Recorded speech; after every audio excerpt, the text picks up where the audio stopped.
Please stand for the Lebanese national anthem and the AUB alma mater.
Hello everyone, welcome to the 2024 AUB's President's Innovation Challenge.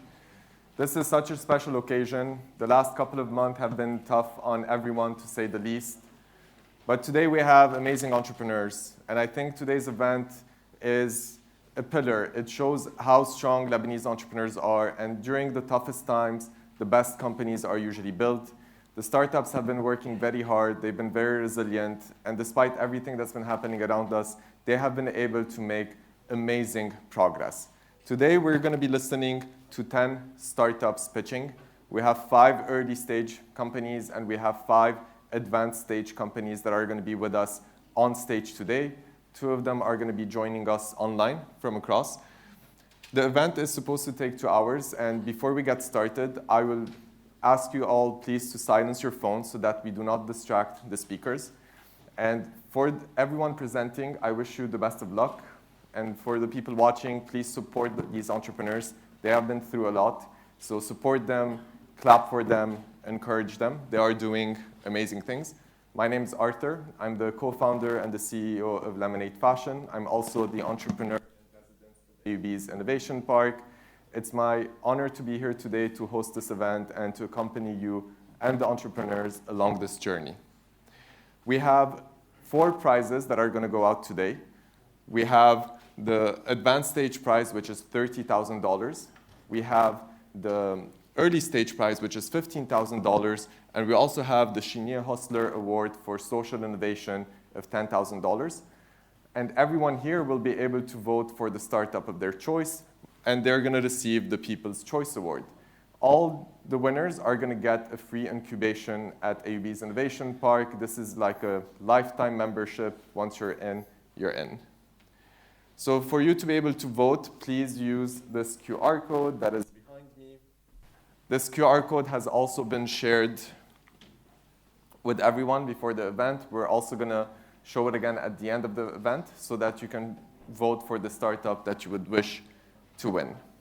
It has been a very long process until we reached those 10 startups. More than 120 companies applied, and they went through multiple rounds of selection.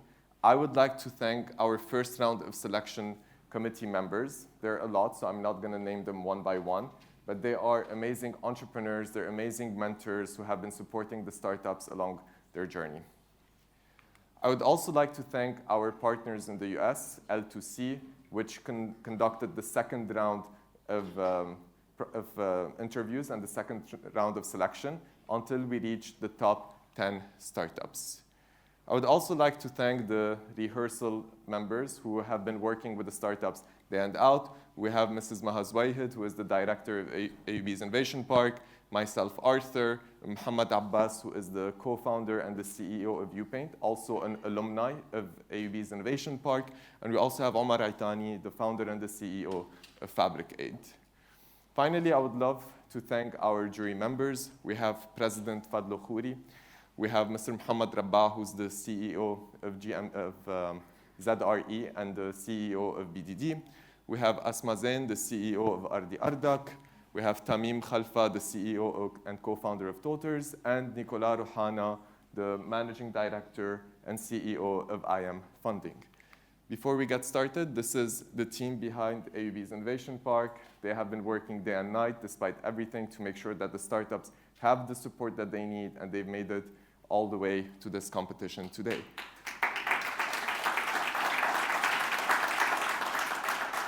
Finally, I would love to invite President Fadlo Khouri to the stage for the opening words. Okay, I'm going to be briefer than I'd planned because things are changing in the innovation world. Things are changing in the country and in the region. Friends, colleagues, partners, innovators, welcome to this rescheduled but very exciting President's Innovation Challenge. History has shown us that when times are difficult, it's those who dare to push forward that do the greatest work. And the American University of Beirut, as it seems has been perpetually the case since I got here, is once more in crisis mode, given everything that's going on in Lebanon.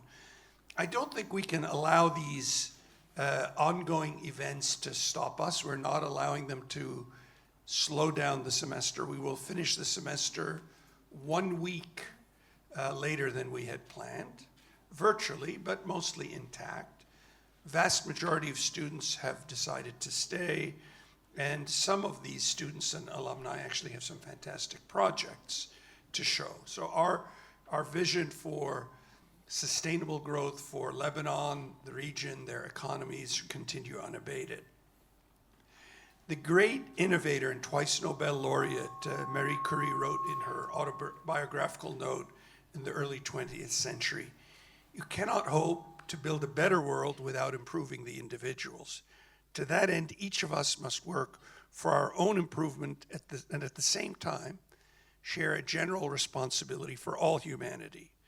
Our particular duty being to aid those to whom we think we can be most useful." I think it's clear that AUB feels it can be most useful to the people of Lebanon and the region. And one of the ways it can be useful to the people of Lebanon and the region is to foster innovation, to foster a rewired economy, such that the future is no longer determined by a number of warlords and thugs from a civil war, and worse than thugs, who continue to dominate the economies of the region, dominate the countries, and suppress the future.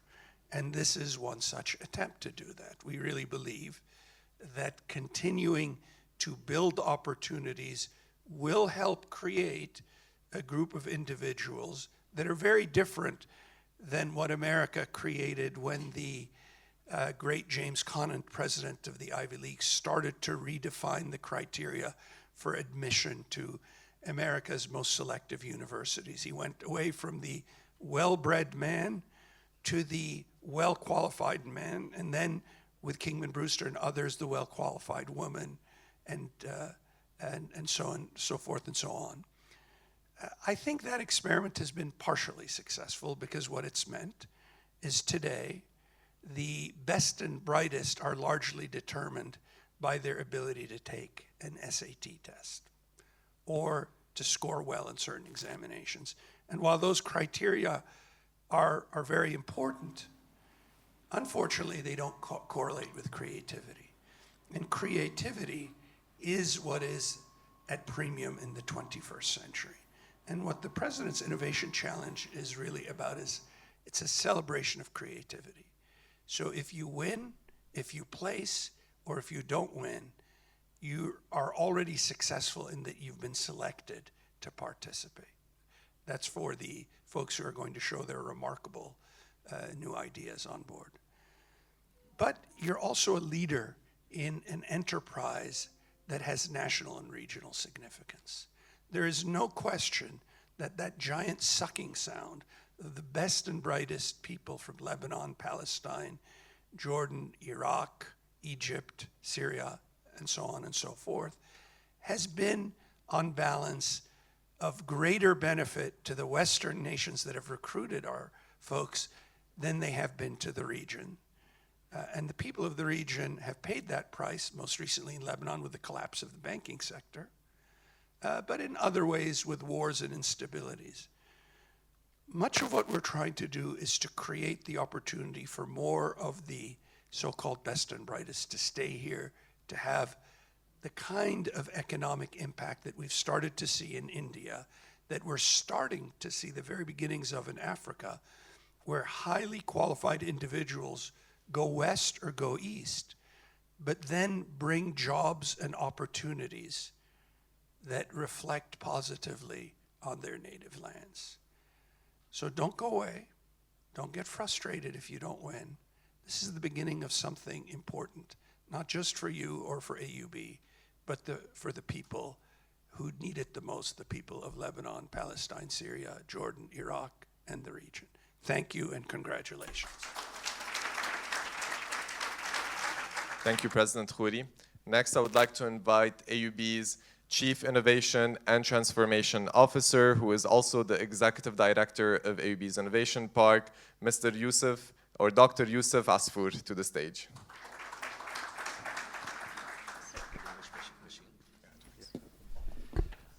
Good afternoon, everyone. It's always difficult to speak after President Khouri, so it's truly a pleasure to be here with you today as we celebrate the culmination of AUB's President Innovation Challenge for 2024. This event is more than a competition.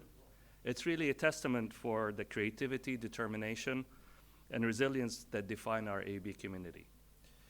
To stand here today and witness such outstanding innovations reaching this stage, especially after the last 60 days and despite the many challenges, is nothing more than short of inspiring. Today we honor the innovation excellence through three main awards.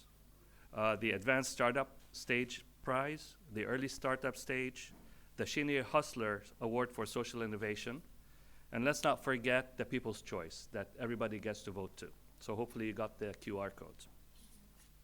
The themes for this year are, those startups are going to be focused on themes of healthcare, sustainability, artificial intelligence, fintech, and social innovation. We had a pool of more than 100 applicants, 50% of whom are alumni founders, and 40% are student-driven, and 10% about faculty and staff. We selected the top 10 finalists through 2 rigorous selection rounds, and the teams just didn't arrive here. They actually have been working very hard for the past few weeks through expert mentorship and developing the essential capabilities to do the pitches. What makes this year more remarkable is the backdrop of immense challenges that everyone has gone through. These innovators have proven that creativity progress doesn't pause through in tough times, but they persevere and they thrive. I'd like to take a moment at this point to celebrate an extraordinary milestone achieved by the members of the Zain AUB iPark this year. Congratulations to 3 iPark startup founders, Sarah Ghanem of Douda, Haitham Dbouk of Innovating Green Technology, and Yasmin Darwish of Donalab, all of whom have made it to the Forbes Middle East 30 Under 30 Awards. So that's an amazing achievement under normal circumstances, especially now. To the exceptional finalists, thank you for inspiring us all. We eagerly await the next chapters of your journey and look forward to seeing how your idea is going to make a difference in this world. Your work reflects the best of what AUB stands for, vision, resilience, leadership, and deep commitment to making a difference. Regardless of what today's outcomes are, you have set a standard for innovation and shown us all that is possible when creativity meets determination. Finally, I'd like to express my heartfelt gratitude to our mentors, judges, the IPARC team, and everyone who has contributed to the success of this event. Your guidance and efforts have made a big difference. Thank you all for joining us today, and let's begin the exciting journey. Thank you.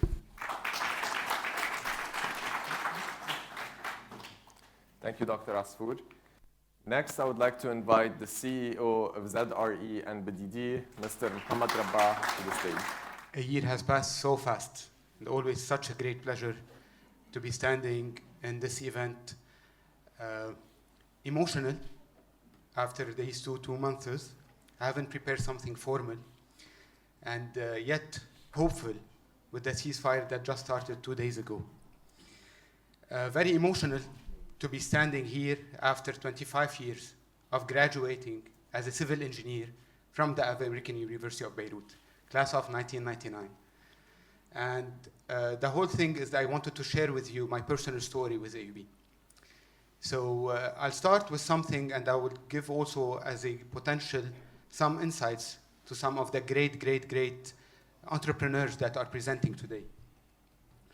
The first is, as I applied to AUB, I got accepted as a civil engineer, and yet failed my English exam test.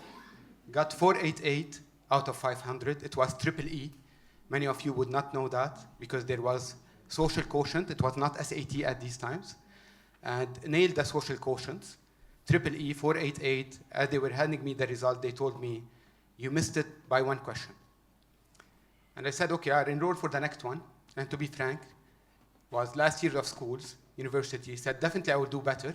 Did not prepare very well. Went to the second exam, and I got 471. Result in that times is you don't miss a semester at AUB, you miss your whole acceptance. Went into very difficult times, severe, and almost decided at that time that I wanted to go to LAU, which is a great university. My late father told me, whatever you want to decide, go for it. My mother stood her ground and told me, no matter what, you will lose 1 year, you will go into UOP, and you will join the American University of Beirut. You earned it, you have to go do it. 1 year is not a lot in your whole future.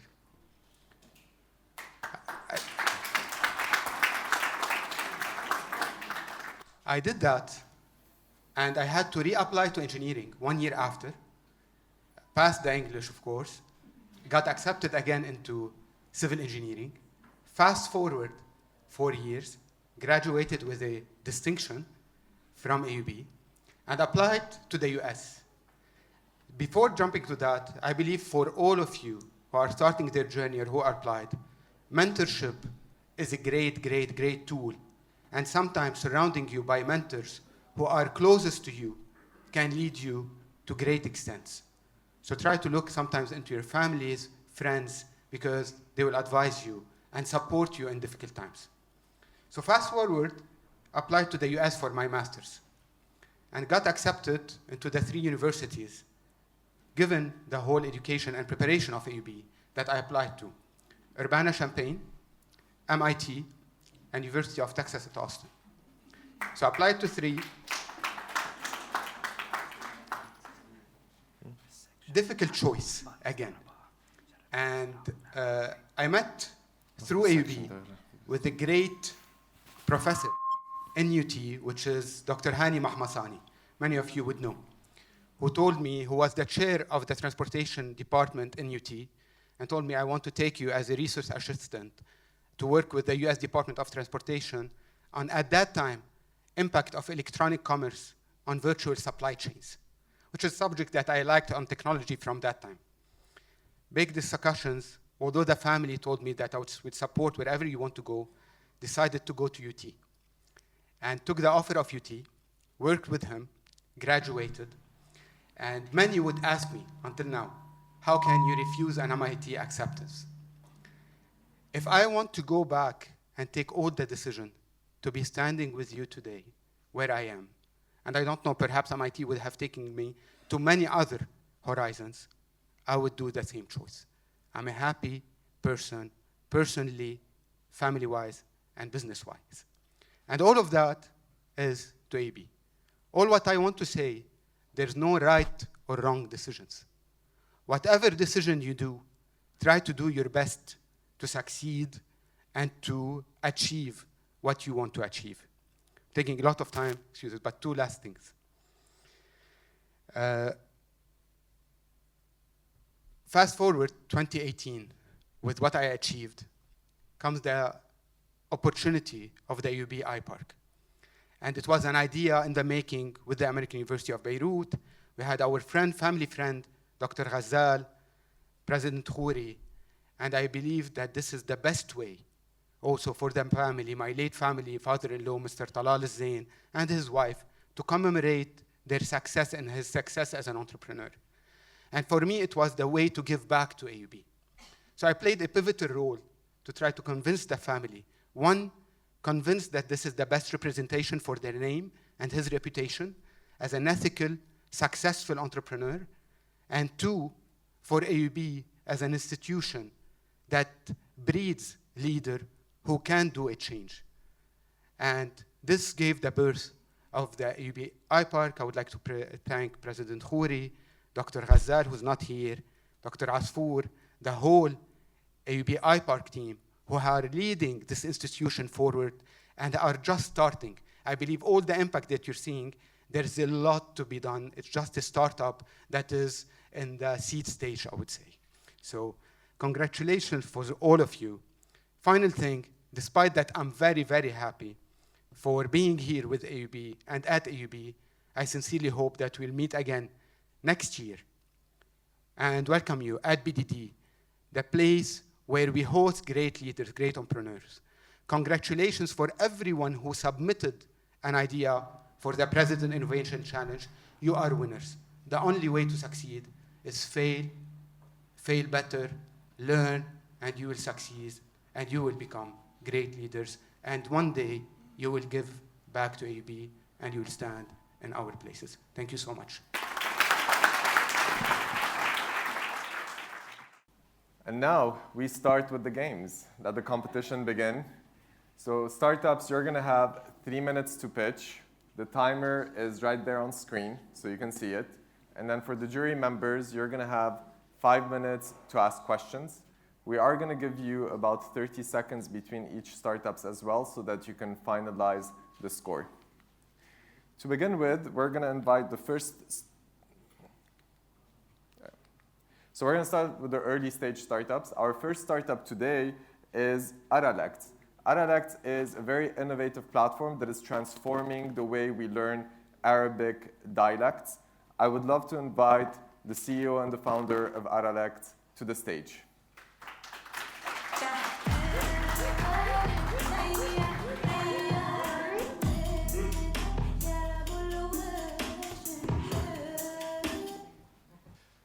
Hi, I'm Christian Khairallah, founder of Aralect and language technology expert and researcher.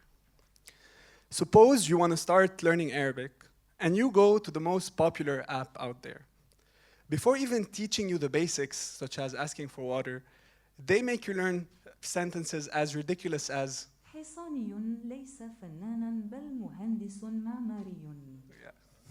Then you go to the most popular translation tool out there. And to ask for water, it gives you fusha so flowery that you'd rather go thirsty than actually use those words on the streets.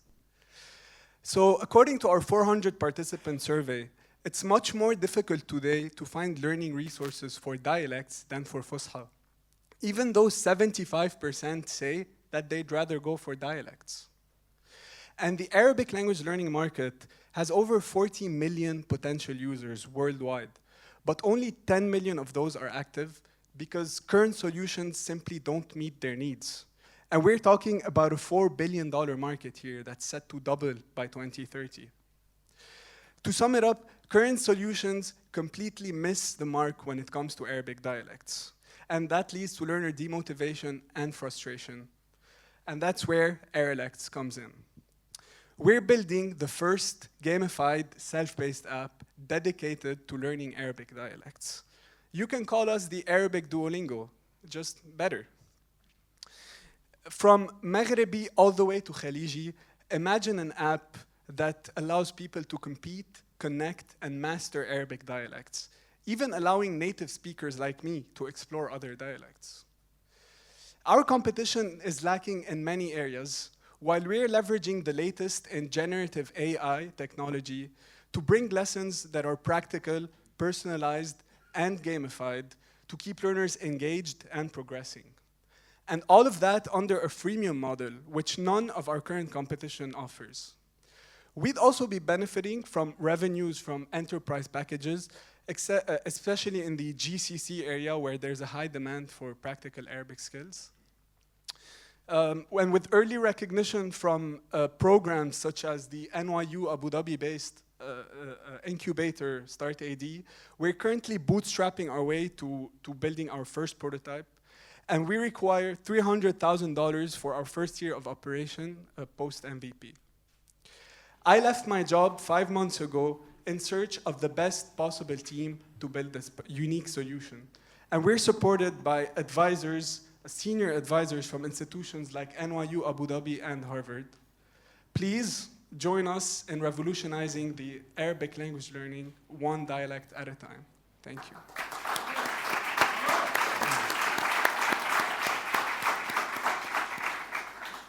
Thank you, Christian, for that amazing pitch. Now we're going to have 5 minutes for the judges to be able to ask Christian any question that they want.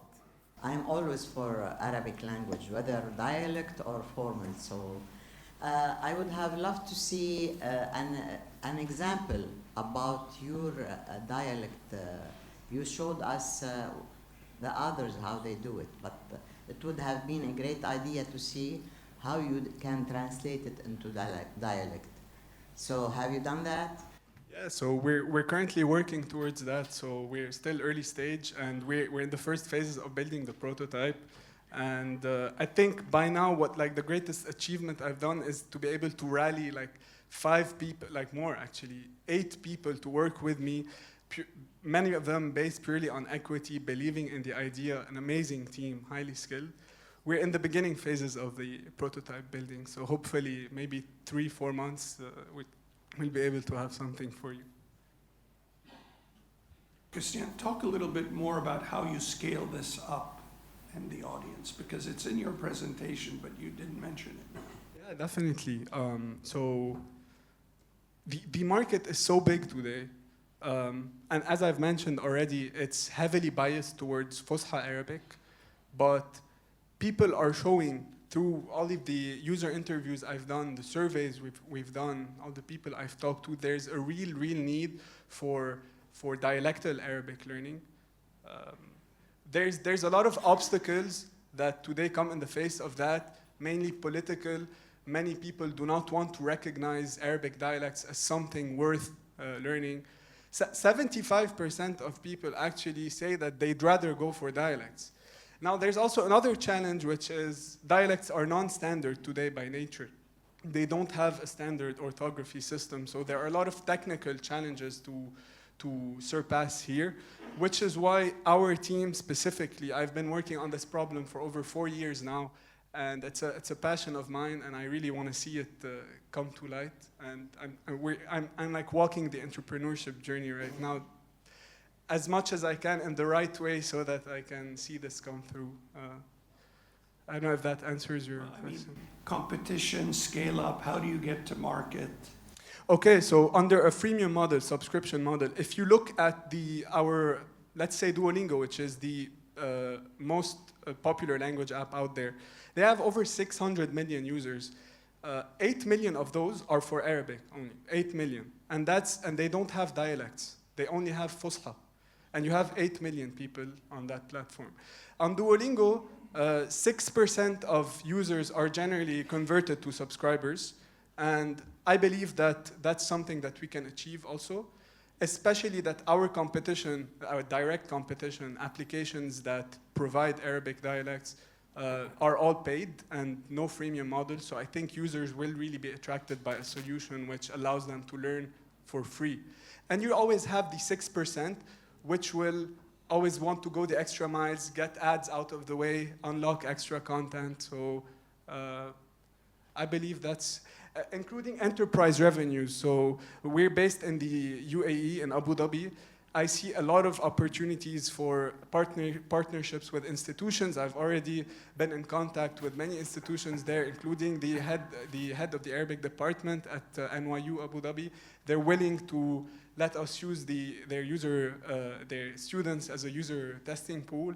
So definitely, yes, there's possibility for growth and scaling up the operations. We have time for one more question from the jury.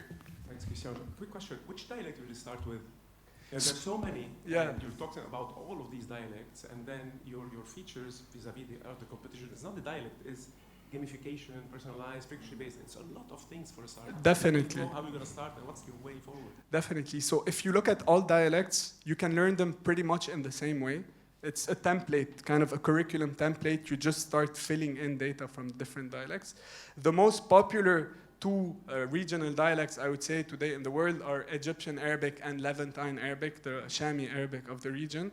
If we start with those, we'd already be capturing more than 80% of the audience. And when you learn a dialect today, it's much easier to go to another dialect. Whereas if you start learning Fusha, it's not going to be as easy. And people shoot themselves in the foot if they start to learn Fusha.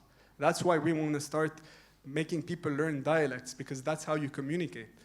You don't communicate using Fusha. Like, هل لديك بعض من الماء. Like there's a very big misconception to this. Yes, but at least this is understood in all the Arab world. So as you talk the dialect, it is not. That's true, but do you just want to be understood, or do you want to connect with people? If I come and speak Fusha with you, and then you speak dialect with me, most people will not respond to you in Fusha. They'll respond in dialect, so you won't be able to understand them. And if you try to speak in Fusha, then you are not connecting with people. Why do we keep focusing on Fusha so much? It's really, I want to start changing people's conception of this with this startup. And I'm not disregarding Fusha. Fusha is really important, and I consider it one of the dialects, actually. And we plan to integrate it at some point. But we want to focus on the fact that, dialects should be focused on more for most people. Thank you, Christian. Thank you. So we're going to give the judges 30 seconds to finalize the grading. And next, I would love to invite to the stage the founder of Honesty, a telehealth platform that is making it easier for parents with children that have either disabilities or delays. Please welcome to the stage the founder of Honesty.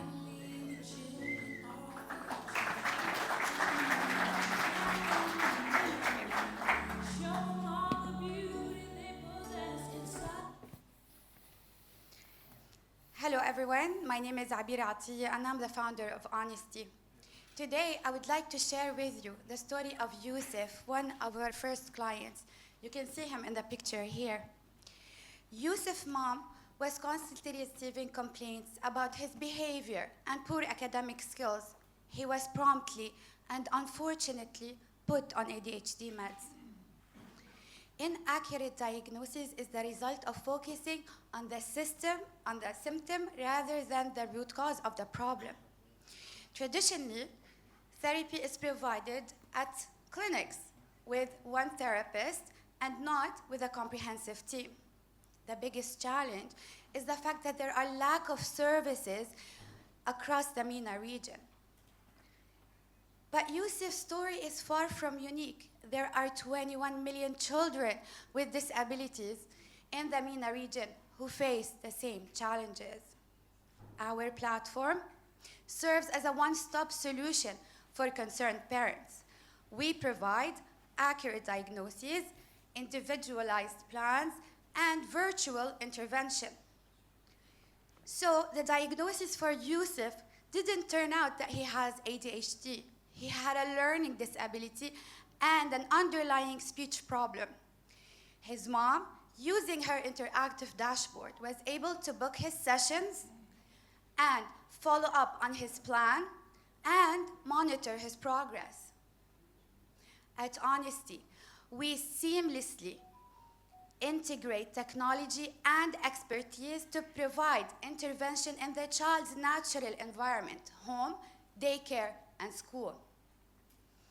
We bring therapy to the child rather than drag the child to therapy. And while other online platforms provide 1 or 2 services, we at Honesty provided Yusuf with all the intervention he needed in one place. We provide diagnosis, intervention, and training, and the revenues are split between Honesty and cost of services. Since 2023, and through word of mouth alone, we have reached families in 10 different countries across continents and made over $40,000 in revenue. With our current capacity and by activating our additional revenue stream, we will be able to scale this number to 10 times in 2026. We are raising $300,000. This will be put towards activating our additional revenue streams, investing in marketing, and optimizing our tech.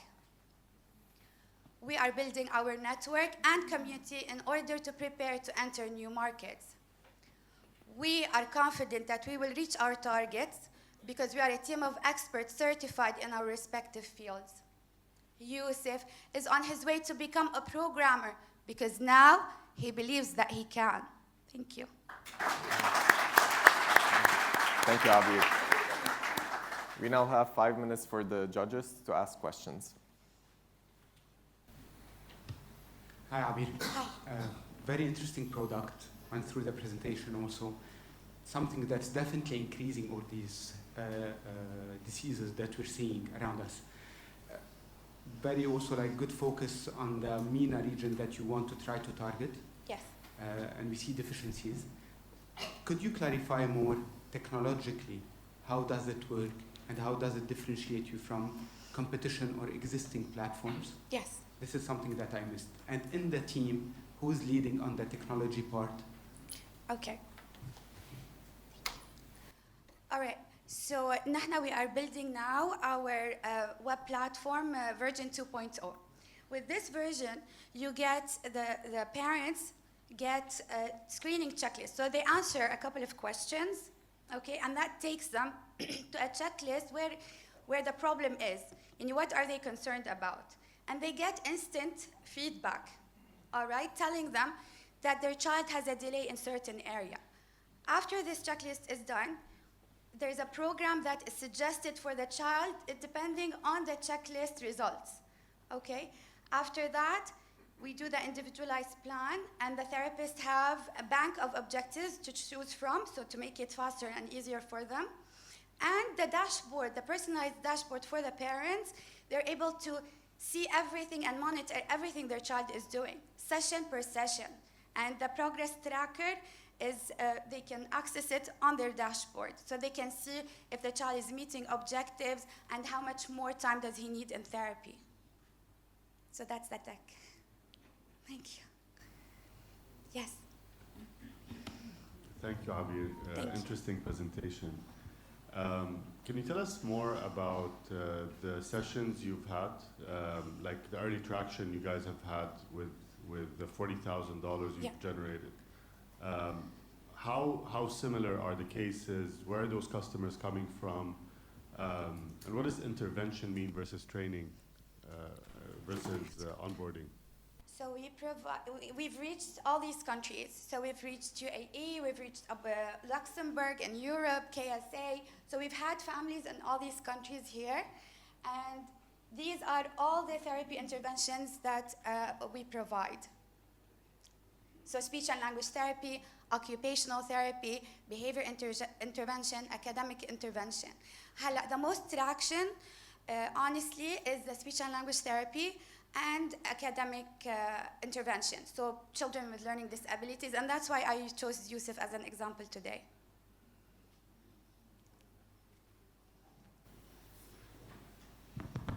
Thank you, Abir. Thank Sorry, you. I'm a bit confused. Okay. You already work with all those countries, right? Yes. You have 600 clients, right? Yeah. How many of them are still with you? That's First very, of all. yes. Second. And why are you diversifying your activities all over this region?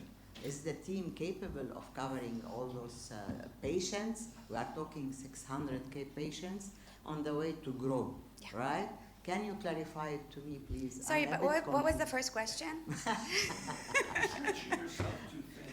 You are stretching yourself too thin. 600 patients. How many were successful stories? Yeah, How yeah, many okay. left? Yeah. Give us a Yeah, quick answer. Yeah, so actually we were doing the calculations just the other day that we have the retention rate of 65%. So our clients stick with us more than 2 months, and Yusuf has been with us for a complete year. So we have this retention rate, and depending on the problem itself and how long does he need in therapy. So I'm very glad that 65% is a big rate. Now, why are we diversifying to other countries in the MENA region? Because there is a lack of intervention across the MENA region. And the fact that we can scale by scaling our team, but our team already, the team that we have, we are able to reach our targets with our current team. Now, if we want to reach higher targets, we will have new hires, which we have onboarding training, especially for new hires at Honesty. Still, as Dr. Khoury said, you are outstretching yourself. It's too early. It's too early. That's my advice. Right. 2026. So we're starting to build our networks right now. Thank you, Abir. Thank you. So we're going to give the jury 30 seconds to be able to complete the scoring. Next, I would like to invite Safrati.ai to the stage. They're building a personalized travel companion technology using AI to make your bookings so much simpler and so much easier. So please welcome him to the stage.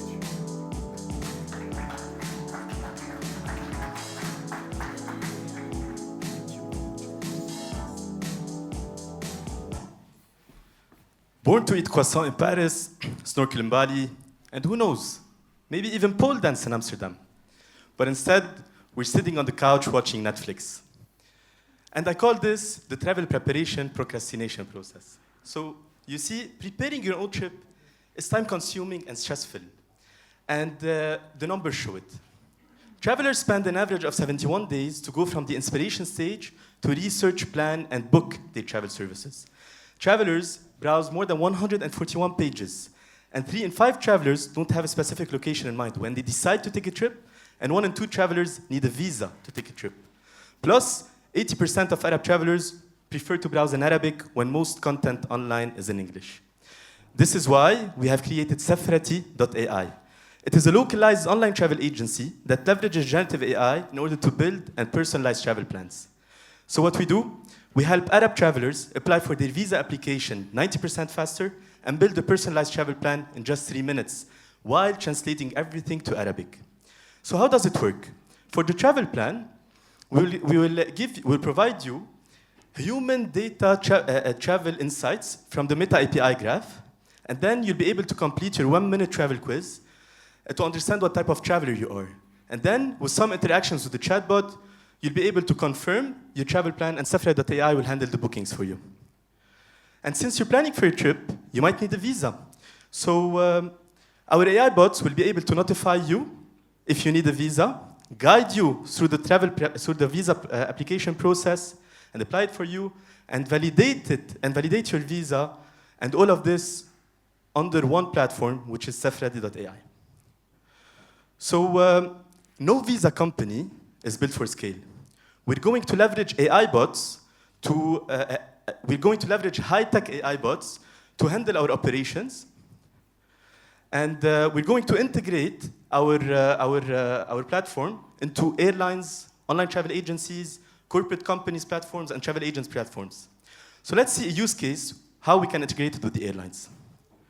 So after that a customer that is traveling books a ticket, our AI bot will be able to notify that traveler about their visa status if they need a visa. They will be able to guide them through the process and validate their visa. Plus, the airlines will be able to give the option for the travelers to prepare a personalized AI-powered travel plan. And that way, the airlines will generate more revenues out of this customer. So, our target audience are Arab travelers traveling to the Schengen area, MENA region, US, UK, and Southeast Asia. We're going to generate revenues out of service fees coming from the visa application process and commission fees coming from the attractions of the attractions booking from the travel preparation plan. So we're still early stage, and we have pilot launched our first B2B visa processing platform. We got more than 40 travel experts giving us their feedback about that platform. We're able to get Azadea as one of our first customers. And we did a strategic partnership with an IATA travel agency in Lebanon and TravelDoc, and we're launching our B2C platform in February 2025. We have been trusted by many accelerators and programs. We have an amazing team that I would love to talk to you about. And our ask is $150,000 to accelerate our growth. So now, who's ready for a pole dancing competition in Amsterdam this summer?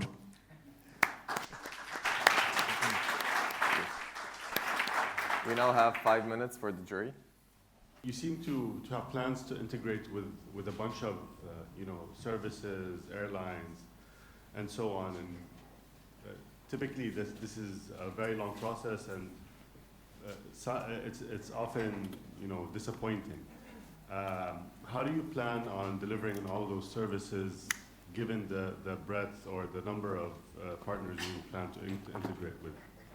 Okay, so for the partners that you are planning to integrate with, we'll start with first the online travel agencies. So we have local online travel agencies in the region, like Al Musafir, Wigo, and many other online travel agencies that we can integrate in, and we have connections to start talking to them. Okay, we will start targeting these platforms. Then for the airlines, I have been working in travel industry 5 years now, and I have built many connections. And I come from a family that has an IATA travel agency 25 years now. So I have built connections with area managers of airlines, of online travel agencies, and so on.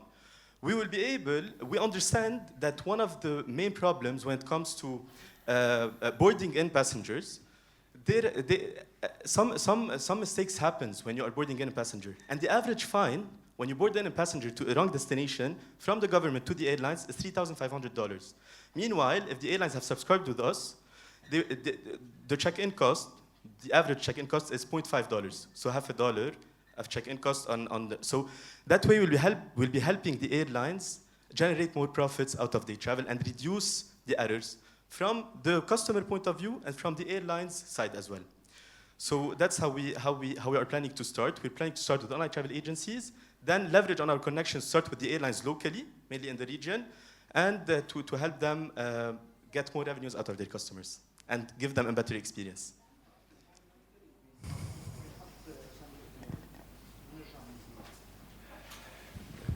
Hi. About the competition, I'm looking at your competition slides.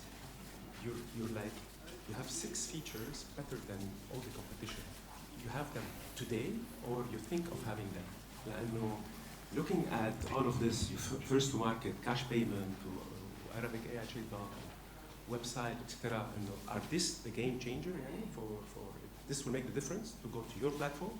And if you don't have them, the 6, will you not beat the competition? Will you make money? Okay, so all of these. One, no. I think that's the feature. Yeah. Your competitor. So all of these are features.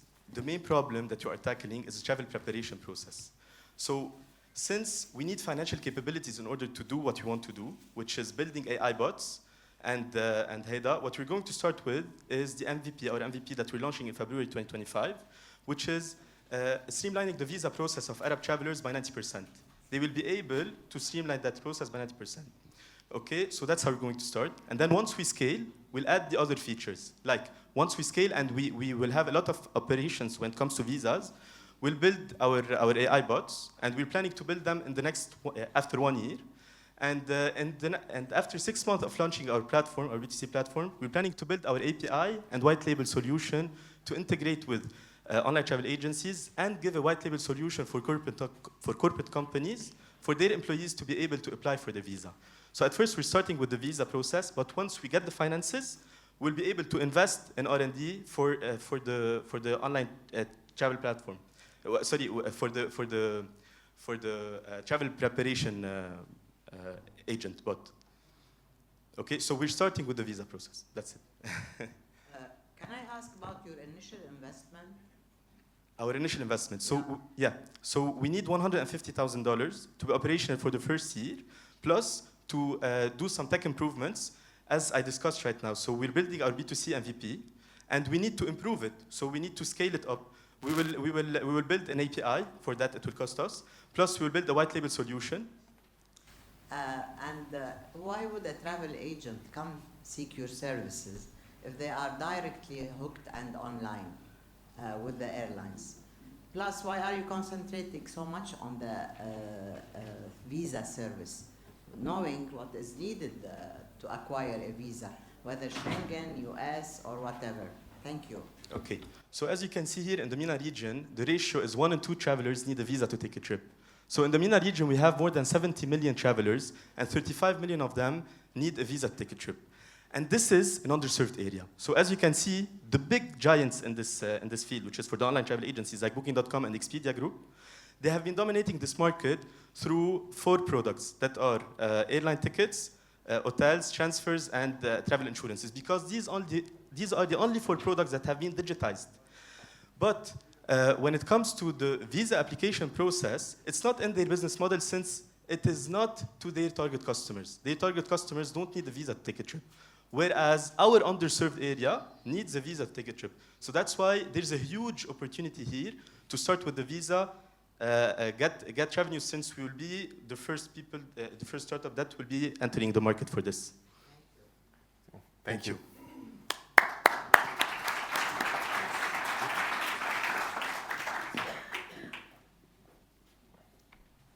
So we're going to give the jury 30 seconds. Right. Next up, we have Hiya Ride. Hiya Ride is actually building the Uber and Careem for women to keep both women travelers safe as well as women drivers safe. So I would like to invite the CEO to the stage.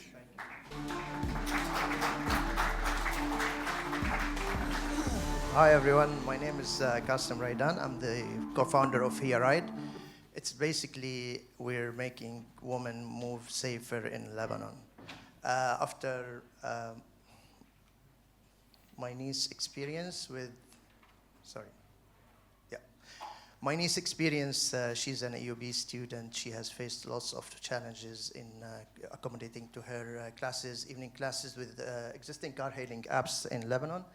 So we decided to develop and design a better experience, more comfortable and more safer for women and students, female students. So we developed Hiya Ride. It's an application with safety features like live tracking and SOS button for female riders to book female drivers and reach their destination in a safer and convenient way. The market that we're starting, Lebanon, it's our beloved country. It's a small, but we're expanding bigger to the MENA region, where around 3.4 billion generated from car-hailing apps in this market in 2024, and 25% are female riders. We have our business model is a commission-based, 30% of every trip that the driver do. Through our app, we swim in a blue sky, where we have Hiya Ride is affordable and female-only service, competing with without competition with others.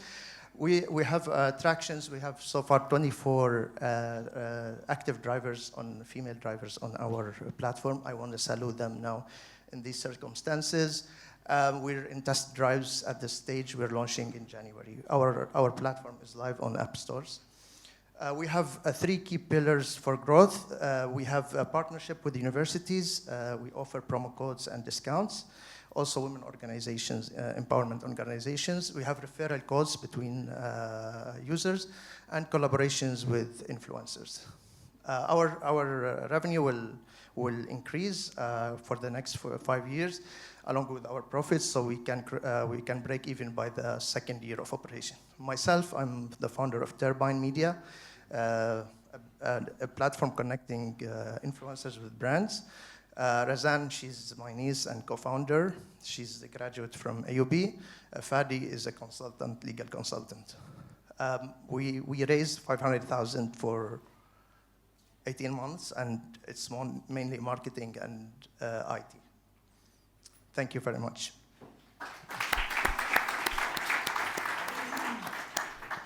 We now have 5 minutes for the jury. So I think we all like the safety features, but there are other rides, at least in Lebanon, women for women. How do you see defining yourself and differentiating yourself in the marketplace in the region? As per our research, we didn't find any direct competition, and we are a local service, like we are a local app in Lebanon, and we are only designed for women, not for cross-gender. I agree with President Khoury. It's great to have, more safer rides in the country and in other countries as well. How do you plan on onboarding taxis, like women taxi drivers? Is that built into your marketing plan? Correct. Yeah, we do run campaigns. Like so far, we have 24 active drivers. So we run campaigns to incentivize them to. We have a dedicated app for drivers, so they can download and sign up and become a driver on our platform. Or just similar to what my colleagues is believe Kareem had the option where you can choose a female driver. Yes. And so if I want, and Kareem is part of Uber, so quickly they could go in and compete with you, one. And second, you're mentioning that it is only for Lebanon. So your plan is mostly now for only Lebanon focus, or if you want to see it, what would be the next country where you see this could be potentially expanded? So one, competition from the big players and offering this option of going with a female driver, and second is the growth. How do you see? Yeah, well, we're a bit working on the emotional side of it. That's why we called Hiya, means she in Arabic, and it's only dedicated for women. So it's not cross-gender like Uber and Kareem, which has different users. So it's only designed and developed. So we will. This is the first launch for us. We will learn more about the experience and design more comfortable experiences designed for women, not a woman as an option, woman as a core customer for us. And sorry, about the market, we're launching in Lebanon. This is our project for Lebanon, but we want to expand for the MENA region. We think of Turkey, we think of, because there is a cultural also part of it, that women needs their privacy. Also, there is a violence in the street, also in Jordan and other countries that need this service.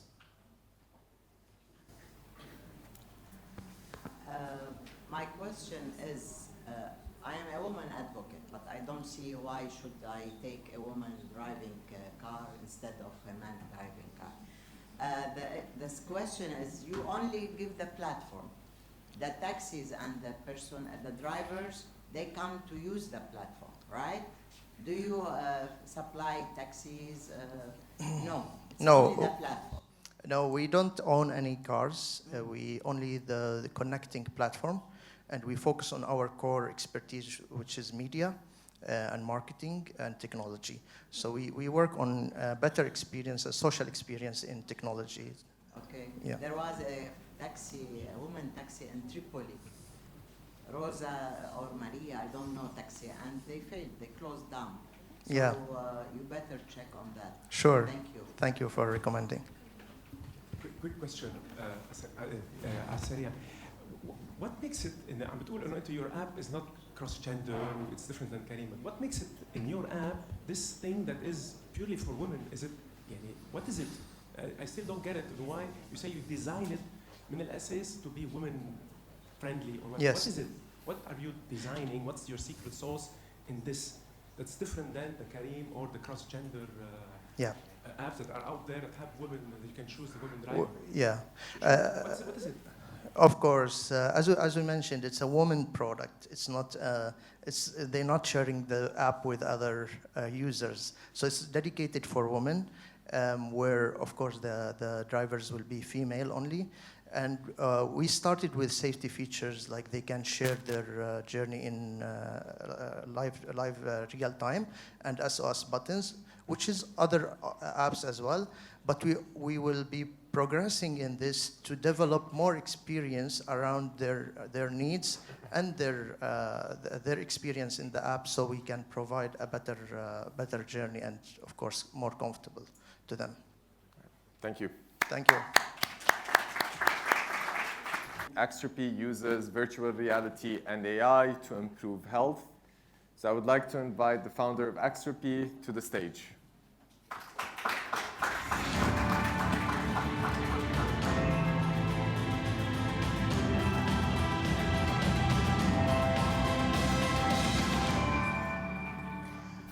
Hello everyone, my name is Fuad, co-founder of Xtropy. Today we are presenting Recover, our company's virtual reality tool for improving mental health.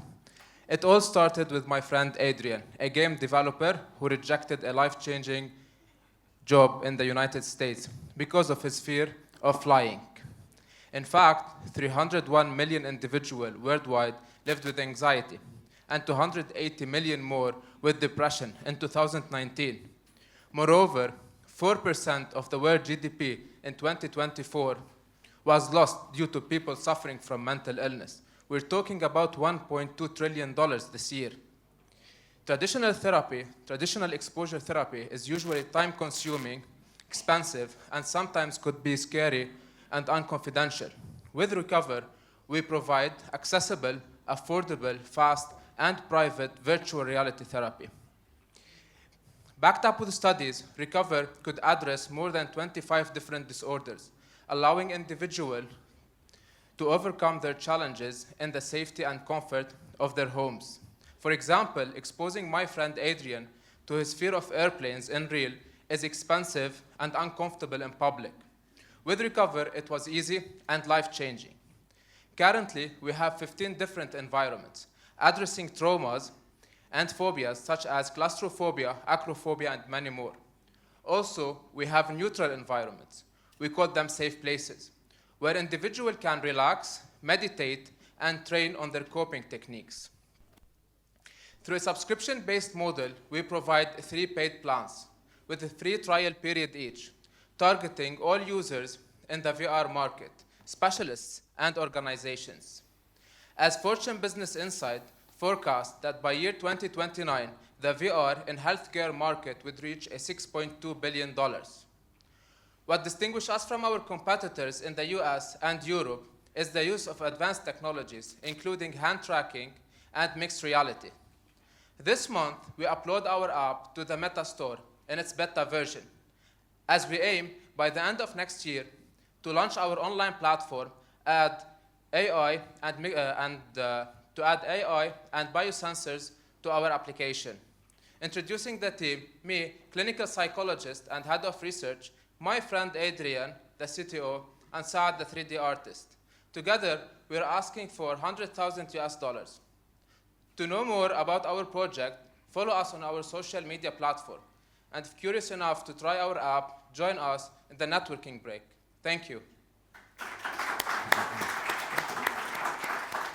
We now have 5 minutes for the jury. And how big are your competitors? Okay, currently, if we say the last version, the Meta Quest that's in the market, they sell 3 million devices just in the first 3 months. So we have lots of devices. Meta now has in store 4 versions. We have HTC, we have other devices that use virtual reality, the headsets you're talking about. I'm talking about like how do you estimate your market size? People who are seeking mental health therapy that have VR devices. Yes, it's related. It's related the number of users, number of people having this device at the beginning for the first suit, which are the users, the normal users, and we have also the specialists and the organization. They will get the headset at the beginning, and then we'll get our app. And we could help with this. These days, the headset is not expensive. They can start just with $150 to $100. They can get a headset. It's easy. And in the future, we plan to move also for an application on the phone where you can use also the phone, but it's late in our timeline. I'm a bit concerned on the financials of this project. Yes. Honestly, looking at this in year 7, you make $60,000 in revenues.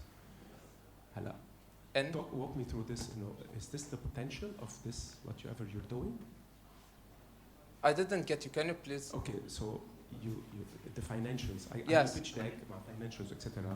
And I'm looking at the financials, and I look at in year 7, you make $60,000 in revenues. Yes. Okay. We're is just projecting. Yes. Okay. So this is the potential. How we can do better, much better than this. This one. $6 billion. Yes. Thing. Okay. This was a projection just for the specialists because we have like 2 suits. Suit for the specialists, for the healthcare specialists that will be using the app. They will be subscribing and providing their beneficiaries, and for organizations. And we have also the second suit are for the users on the VR market. So we were just projecting a small size of our market. It's just in the potential. Okay, so what is it? Sorry, okay. So what is it? So what number should we look? يعني إذا بعطيك 100,000 إنه what you promise me as هيك إنه returns who's gonna scale وبدنا ناخد من $6 billion market. We're hitting big, so I can't forecast. Okay, I will tell you something. Last year I was sitting in the crowd attending this event. This year I'm on the stage. So I'm planning big. I don't know exactly how to see the market in the future, but I know when I want something, I will go and get it. 6.2 billion by 2026. I aim to get a big share of it. This is what I can tell you. Inshallah, inshallah. Good luck, bravo. How are you differentiating against the competitors you listed in the presentation? Yes, our competitors mainly use like 360 videos. So the environment they are providing are 360 videos. And some virtual environments, they are like just environments. There's no interaction with this environment. So what we're building, we're trying to build an environment that the user can interact with. This is the first thing. And not a 360 video. Like we see most of these, our competitors, sometimes the camera is like not on the eye level. Sometimes the environment are like scary, triggering. And something else, all our competitors, they are built with people, IT, with like taking boards of psychologists. I'm building it. I'm a psychologist. I'm building it with the team. Yes. Thank you. So our next startup is actually making it safer for all of us. They're allowing us to share access to our online accounts, whether it's social media or any other platform, without having to share our username and passwords. So please welcome to the stage the founder of AccessOff.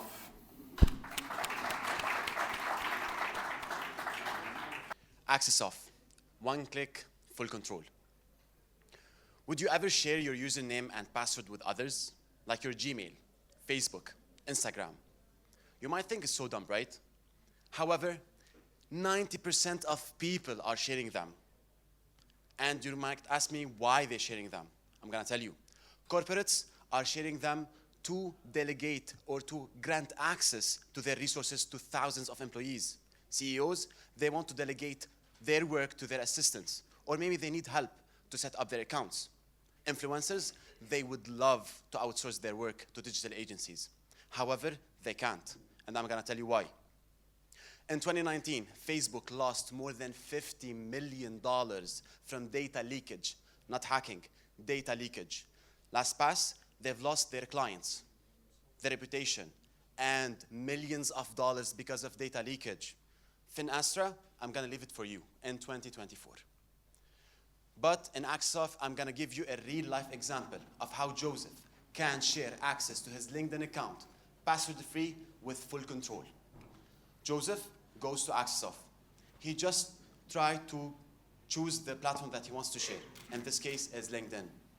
Then he customized accessibility. So he wants to give access to his whole LinkedIn account, except for posting. Then he grants access to his assistant, Laura. Now you can see here that Laura has full access to all his LinkedIn account, except for posting, if you can see it here in gray. We support all social media accounts and every single platform that opens on Chrome browser. Our competitors are mainly Chrome extensions that have high risk of data leakage and it shares passwords. AccessOff, it is a desktop application with full safety and full control. Our target market are digital marketing agencies, corporates, and we're aiming to partner with Fiverr and Upwork as freelancing platforms.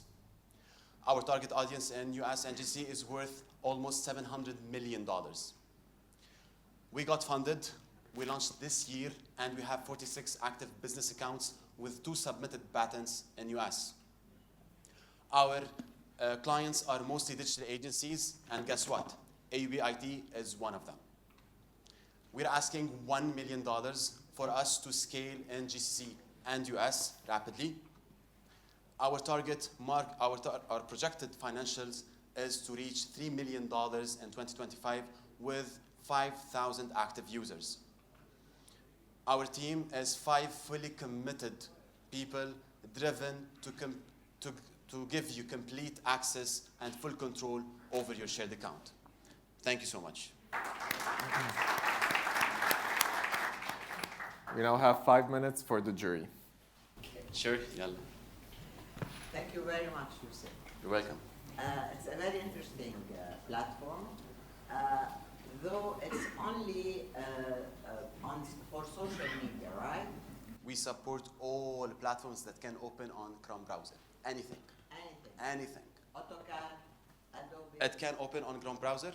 You can do it. And I cannot do it. It's your... No. You can open it on the Chrome browser. We can... I'm asking. Yeah.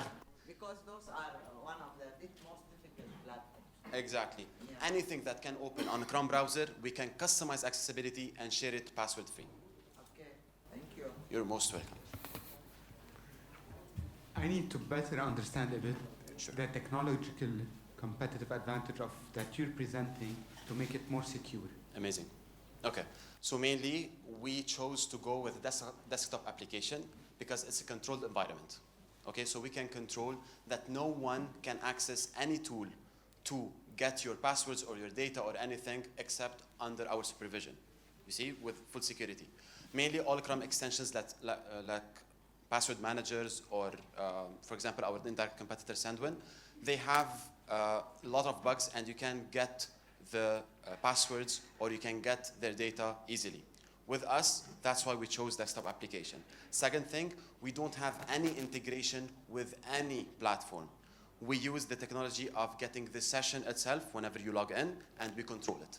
So even your passwords are not safe in our servers. So even we got hacked, you are super safe. We don't save your password. We control the session that is created whenever you log in. Yusuf, yes. Kamel, on the technology, so you have to customize if someone comes to you with some kind of software that opens on Chrome, so you have to like go and customize, right? And it takes some time to, but LinkedIn, and okay, you can like disable this post or disable the messaging, etc. And so you have to, develop something to customize the. I get you. Right? That's one. And two, about the passwords, at some point someone needs to put a password, and then, so when you say it doesn't store, okay, fine, but then you have to keep something that will automatically use this thing to log in when the other users logs in. Okay, okay. The first question concerning the customization. Mainly right now, we're targeting digital agencies with social media accounts. So the customization is already set.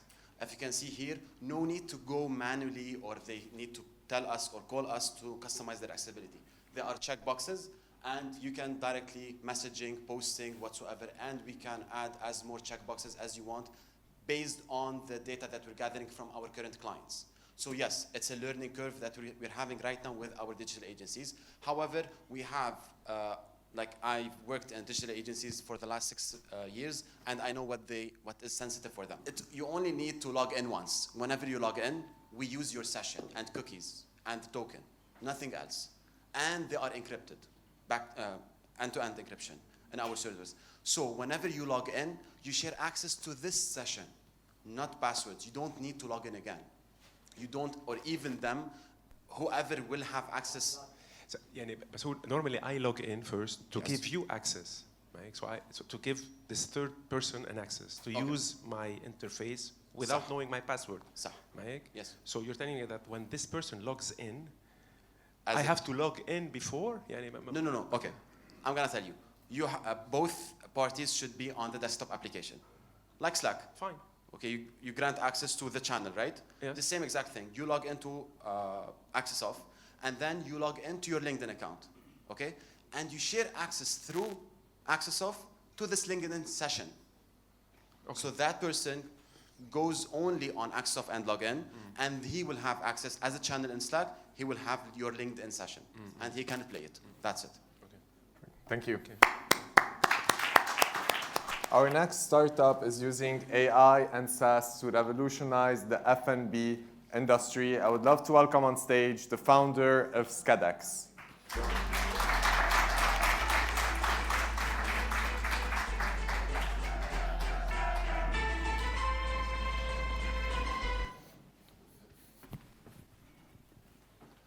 Hi everyone, my name is Avo.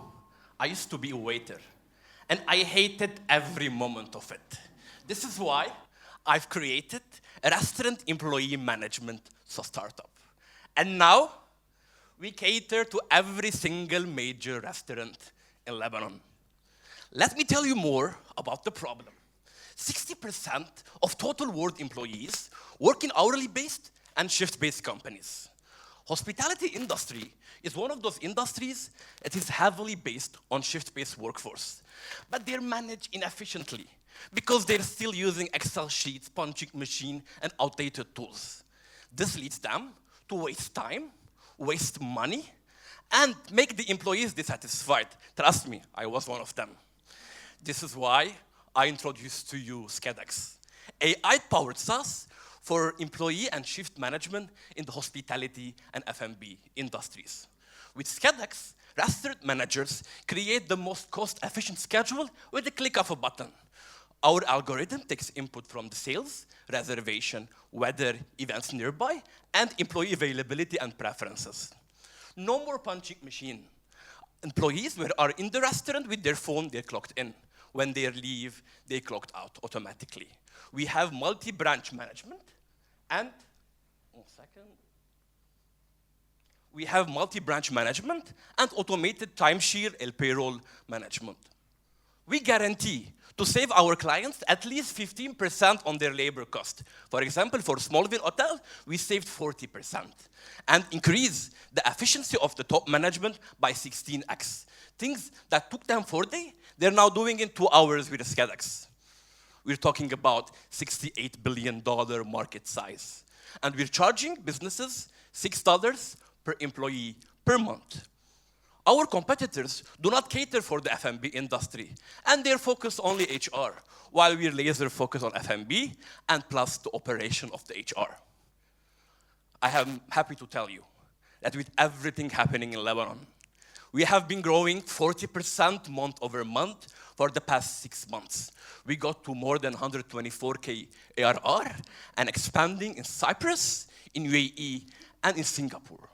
We have been verified by the government of Singapore, and we were ranked number 34 in Apple Store.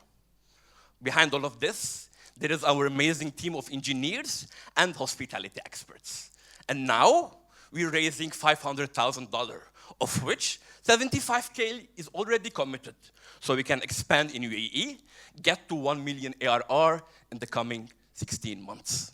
We're Skedex, and we're scheduling the future of work. Thank you.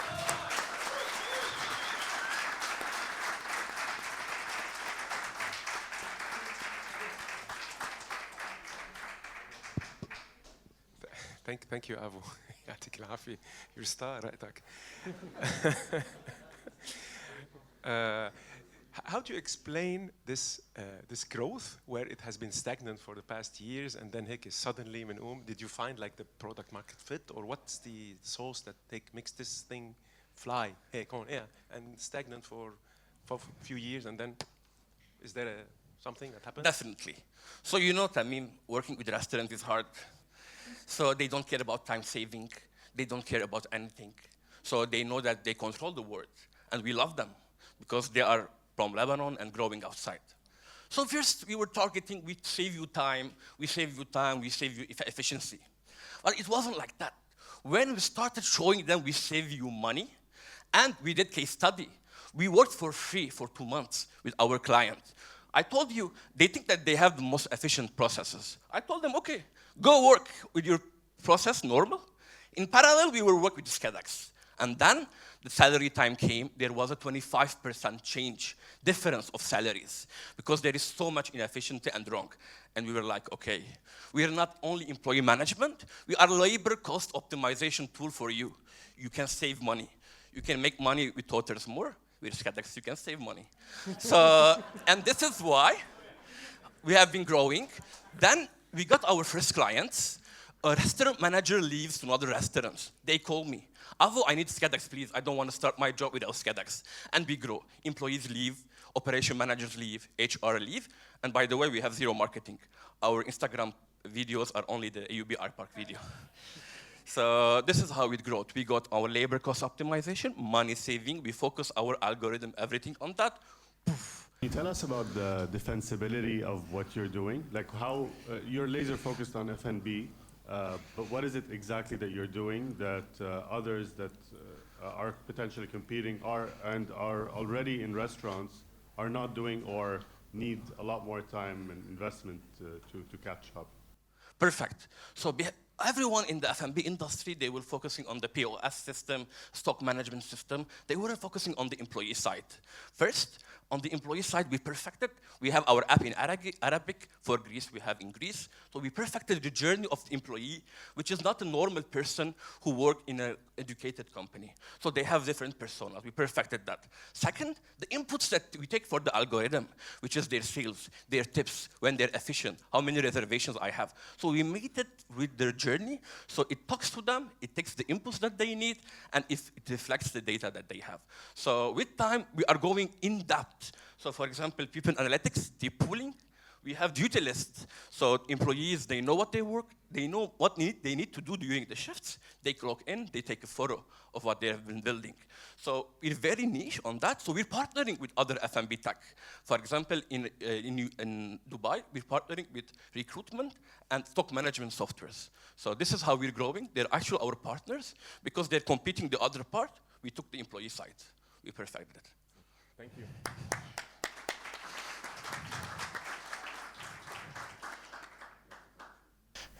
Of course. I asked one of your clients. Okay. I went to her and asked her what's about SCADAX. She told me it's a very good platform, very friendly user, and she mentioned that she is using actually ERP, you know the system ERP, that you are much better on the level of the part-timers. So why did she say this comment? Is it something you did not master yet on the level of full-timers, employees? So we mastered part of the full-timers. This is people who had invested so much money on their tools. So we entered to them with a part-timer mentality, hourly per shift. And this is how people are going and putting their full-time employees to it. So it's our penetration strategy. It looks like it's working. So. Though I'm not very convinced. Can you tell us about the team, more about the team? Yes, for sure. So we have all worked in restaurants. I was a waiter, Joseph was a bartender, Hagop was a catering. Then we got our engineering degrees, and we solved our own personal problem after getting our company experiences elsewhere. So this is a team, tech people, obsessed with the employee problem. They want to solve it, and this is how we have been growing for that. Technical and F&B mix. The founding team. So Thank we're you, hiring Aho. women. When it comes to marketing, please contact me. Thank you. Next off, we have Neurovation Solutions, which is a company that is using advanced AI tools to diagnose all neurological disabilities. So please help me welcome the founder of Neurovation.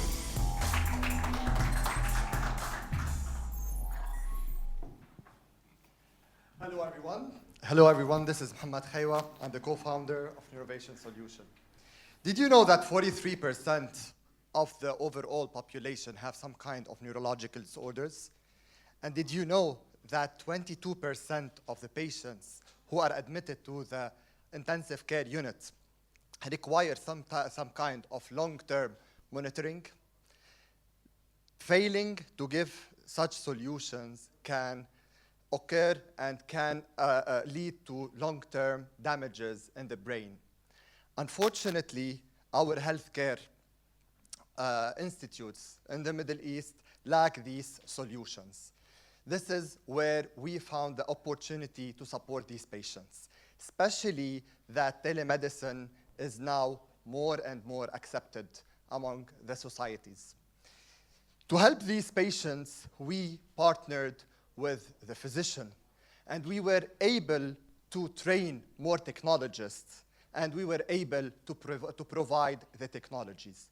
We built our local cloud platforms, and we hired a full team of technologists that is able to support the patients 24/7. And thus, we were able to give the physician the possibility to get a real-time report. Our competition has very good technologies. However, they failed to link the three main pillars and to provide a full solution. And unfortunately, the report to come with them is 2 to 3 days compared with us, which is real time. Today, we have partnered with 7 of the most prestigious hospitals in Saudi Arabia and UAE, over 17 sites.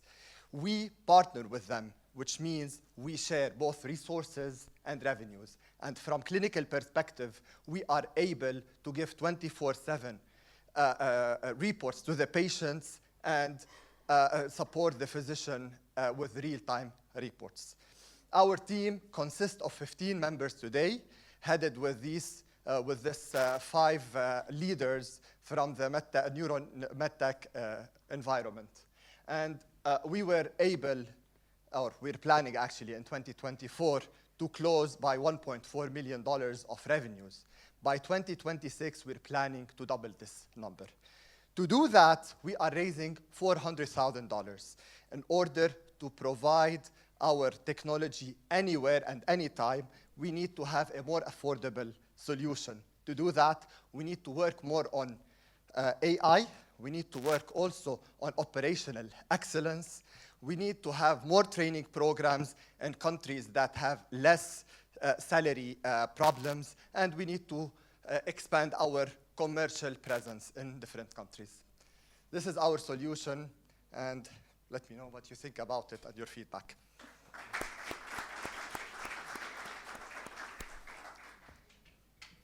So, Muhammad, what is the innovation? You're expanding availability, but what's the technical innovation in your product? So all previous technologies doesn't have a cloud, a local cloud, which is a prerequisite for any government to allow you to access these patients. This is our main innovation.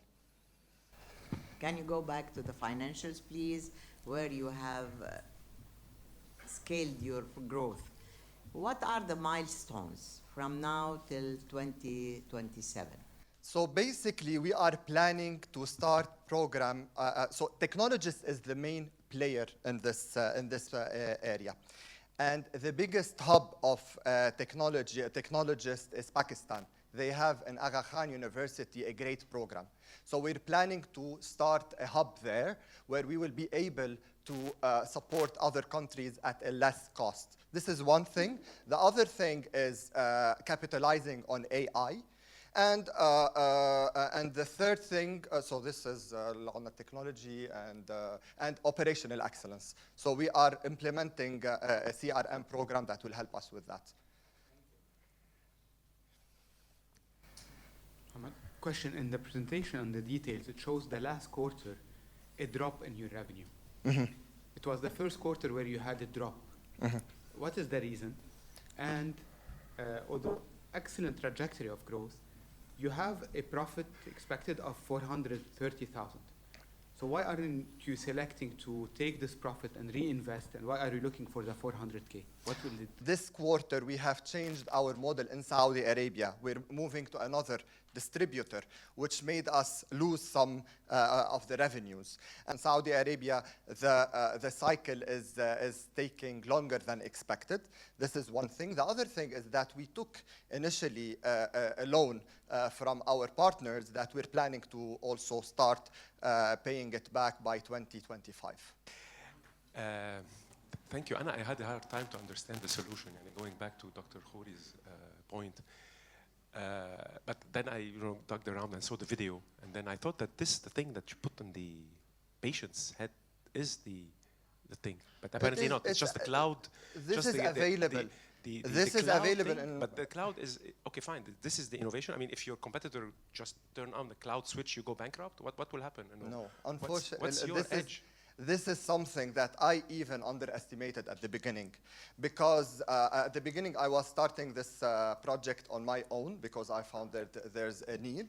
But when I dig deeper, I found that this technology requires high requirements. So even now in Saudi Arabia, they are starting such a project with Ministry of Health. For 2 years, they have been failing to implement it because it requires highly sophisticated technology. We were able to partner with this company that is providing this technology, where they have actually shares with us. They have substantial shares. This is why we are unique in our in this region with this technology.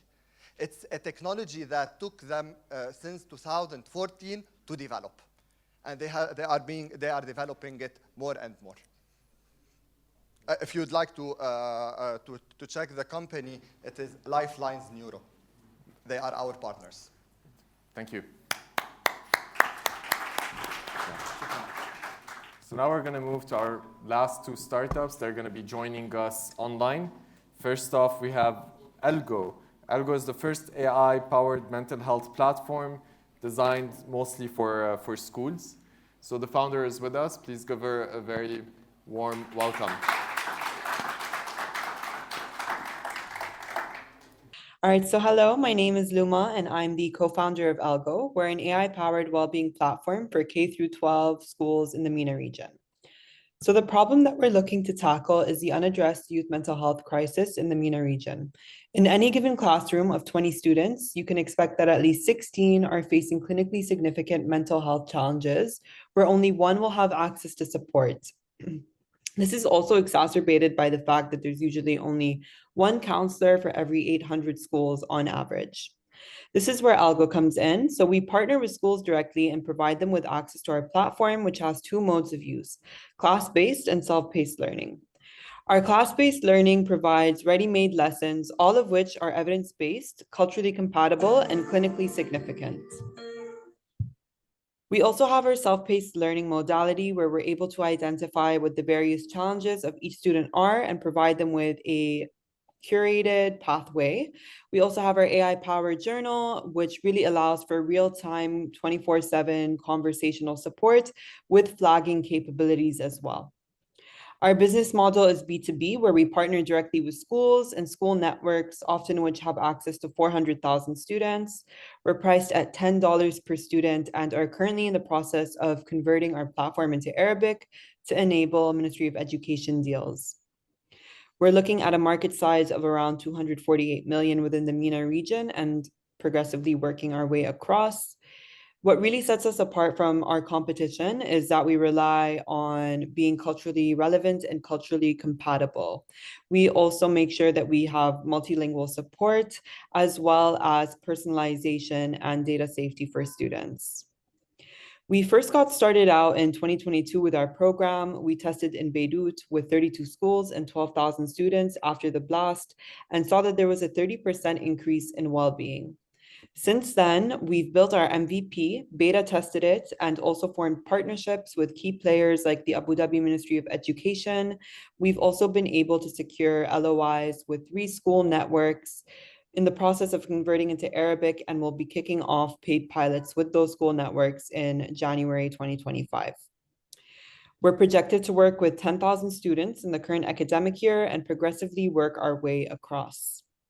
We're looking to raise $450,000 as part of our pre-seed funding, and this will really support with breaking into the Saudi market where we've been seeing lots of interest, and also building out our mobile app and different user accounts. Our team has a combination of psychology background, education, technology, edtech sales, as well as AI applications for mental health with a focus on clinical research. Thank you. Thank you, Luma. We now have a couple of minutes for the judges to ask questions. I said couple. Strange question. Why is it called Elgo? That's a hard question. So we first got started out with a previous venture, and it was called Algorithm. So I can quickly walk you through that. Basically, if you're living, if you're in Lebanon and you're Syrian or Palestinian, you can only work in agriculture or construction. So what we were doing back in 2018 was being able to connect people to remote work opportunities. So it was called Algorithm because of Al-Khwarizmi and coding and all of that, and then transitioned into this, chopped off the second half and continued.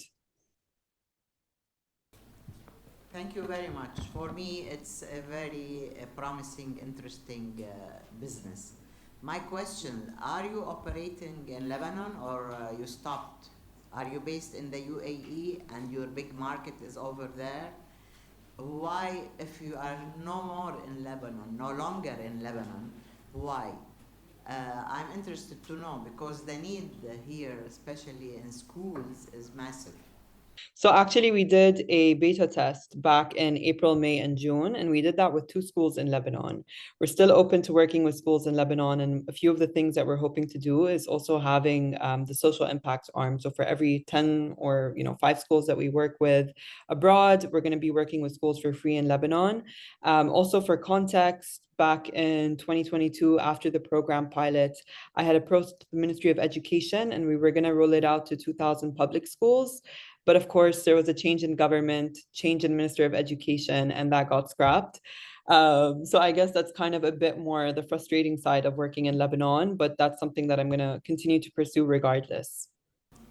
I need to understand how is the Abu Dhabi pilot going and how is it progressing? Because this is a big opportunity, and you mentioned you're focusing on KSA. That's one. And in the team now, I believe it's changed because in the presentation, most of the team members were put as CEO. So I wanted to just understand who's leading the company today. So I will say that's like a PowerPoint error, so please ignore that.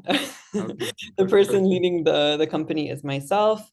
In terms of Abu Dhabi, so right now they put out an education policy, and it's basically saying that every school in Abu Dhabi has to have a well-being program. So now, as you can imagine, we have like 500 schools that are scrambling to find different products. So we've really seen a lot of stickiness when it comes to that. And that's really been why we've been going and gravitating towards Abu Dhabi. We've been seeing a lot of openness from the Ministry of Education over here and a lot of interest. So we're actually kicking off with trainings next week and really taking things from there because the interest has been very great. We also have been seeing that, in terms of policies, well-being has been a priority for education for the last 5 years in the UAE. And usually that's really like the experimentation ground for the Gulf. So now that the policy has been going well, they're now incorporating it in Saudi Arabia, in Qatar, Oman, Bahrain, and so on. So what we've been seeing is that, a lot of interest has been coming from Saudi, but more so from the end of, okay, we want this in Arabic. So we've connected with different local partners, one of which is a school network that has over 80 schools. And they're also part of the Ministry of Education from, legacy perspective and so on. So that is the second arm that we're looking into once we convert into Arabic. Amazing. Thank you, Luma.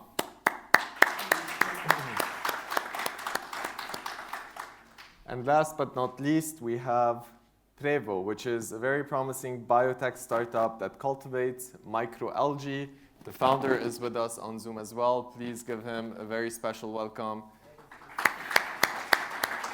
Khalil, the floor is yours. All right, hello everyone. Khalil here, founder of Prevo Biotech. Although I'm not gonna be able to be present with you in Beirut, I would say it was my experience as a Lebanese that was the inspiration behind Prevo Biotech, and particularly the 2020 port explosion. In Lebanon, we don't have enough land to produce food.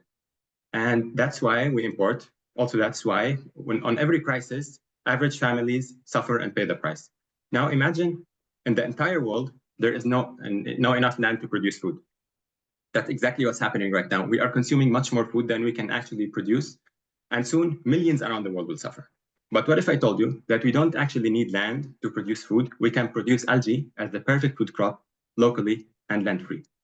Algae can grow on available raw materials such as potato peels. It eats the sugars and potato peels. It grows in fermenters, similar to the process of making vinegar or beer. It's harvested after only 5 days.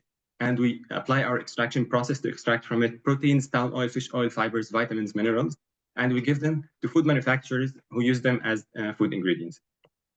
Now at Prevo Biotech, we run this entire process of making the ingredients, selling them to food manufacturers who pay the same price that they pay right now for alternative ingredients, except that now they're getting much more healthy and much more sustainable options.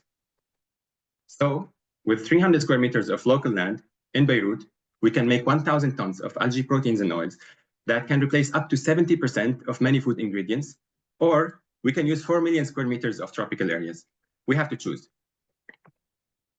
The market for such plant-based ingredients is really huge. The global market is 70 billion, and with our projected capacity, we're on our way to hit the 6.7 million mark in Germany by 2028. And in Europe, everyone wants to work with microalgae. It is seen as the future crop. But we're the only ones that are able to leverage our patent in extraction technology to extract 7 ingredients, thereby driving microalgae affordable and making it a serious food crop of the future. So far, we're trusted by more than 10 of the biggest food companies in Europe. We have 10 partnerships on scale-up and commercialization, and we have raised more than 130,000 in funding. In 2025, we're already onboarding 12 customers in the plant-based meat and animal feed segment. In 2027-28, we're raising to 27 customers, adding the segments of plant-based spreads and drinks. In 2030, we're expanding to 56 and adding plant-based dairy, reaching 18 million in ARR. The team is made out of 3 founders. There's myself. I'm an AUB grad, class of 2022, chemical engineering. I'm responsible for stakeholder engagement plus tech transfer. Fiona is responsible for finance operations, and Peter is our tech executive, responsible for manufacturing and production. So we're projected to hit 1.7 million in net income in 2029 at a profit margin of 50%. Right now, we're raising 1 million to go to scale up production and go to market, spread over salaries, R&D, legal, and other expenses. Ladies and gentlemen, Prevo Biotech is a message from Lebanon to the world on how to make crisis and innovation. And now it's your chance to support it. Thank you very much. Thank you. We now have time for questions. Thank you, Khalil. يعطيك العافية. Great concept. But I'm looking at the numbers, and you really need deep pockets to make it. يعني it's up. يعني we need to like sell 10 million to make to be cash flow positive, and it's in year 5 or 6. So is this the model? يعني really every year or couple of years you need to fundraise like 5 million, 25 million. Right, 40 million. So I mean, is it feasible? How feasible is this in this industry? Those are the usual numbers in the industry. So if you're talking here, yeah, those are the usual numbers in the industry. So in the end of 2026, we're going to raise 5-7 million to do some batch trials at third-party manufacturers. And then in the end of 2027, we go for 25 to 30 million in funding to build a plant. So those are the usual numbers in the industry, and it's a very popular model in Europe. So you build a plant, and the payback period, if you want to talk plant techno-economics, payback period is 3-4 years on the investment. So I had a model. Khalil? Sounds quite good. Right? Yeah. Yes. So you tested, you were able to extract protein, because like this is something that I missed a bit in the presentation. So were you able to reach it and to get what is the cost of it, and this is what you're building on? Absolutely, yes. And we have some, if you see here in the slides, we're testing with those customers. So we're producing batches for those customers and the 10 collaborations, and we're testing with them. So the tech is validated and it's ready to scale. And if I want to compare the cost of producing compared to the current cost, because you compare to other industries, how competitive will you be? Sure. So the source or the ingredient we're competing on the protein level, we have multiple ingredients, as you saw. We have proteins, oils, vitamins, minerals. But if I want to talk about one of them for simplicity, so we're competing with soy protein. Our protein competes with soy protein. And because we developed this extraction, which is able to extract 7 ingredients, we're able to offset the cost of protein to price parity with soy protein.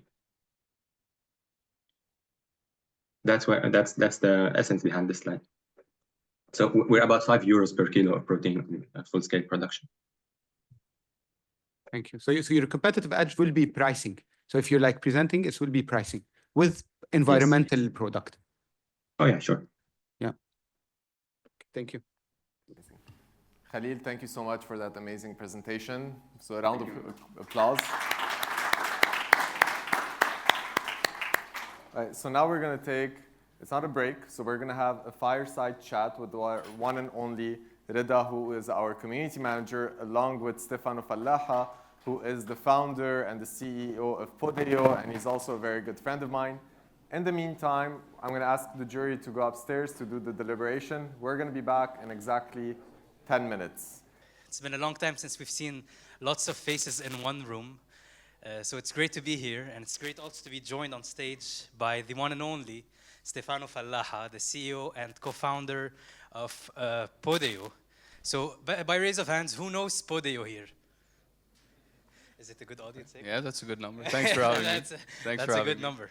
So basically, just take it for, I think this needs a round of applause before we start. Stefano is an AUB no, he's not an AUB. Are you an AUB dropout? The good narrative, or the better diplomatic narrative, is discontinued. He discontinued his education from AUB, which means that's quite nice. But the good news is that he just closed his first Series A round of $5.4 million US. So help me, well. Thank you. And today we're going to discuss the entrepreneurial journey with Stefano. So thank you for joining, man. My pleasure, man. It's just really great to be here again. I always get reminded of that discontinuation because I live just across the AUB. So every time I wake up, I see the college hall, and no, it's good to be back. Thanks, man, for joining. You know, I was thinking, like, I don't have any entrepreneurs in my close family, but I want to ask you, like, do you have around you entrepreneurs when you were growing up, or how did you think that, whoa, that's the thing that I was going to do throughout my life?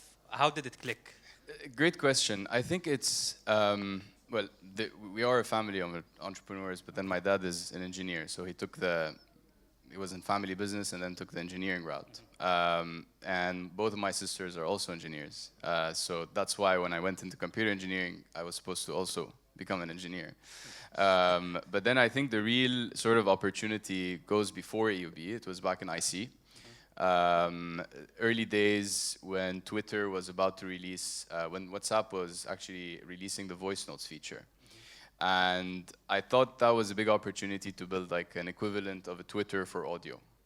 And back then, obviously, you know, Arabs like to send a lot of voice notes. And so that was a real opportunity. Tell me about it. So what we did, we started actually going through pitching competitions. And one after another, sitting exactly in this room, like rooms like this, and we ended up getting a grant from the FIFA World Cup. So it was basically catering or shifting that product of a Twitter for voice into, if you had 20 minutes to the stadium, we'll personalize 20 minutes worth of pre-game analysis and audio regarding what's going on in the stadium. And so they liked the concept, utility for the FIFA, and we got the grant. And so got the grant, what do we do now, right? We had this entire sort of initial days of trying to brainstorm what to do and trying to build that product. And what happened was we started iterating, released that product, and we basically hit a sort of an end road because we didn't know, one, how to monetize, two, how to build a sustainable business out of it.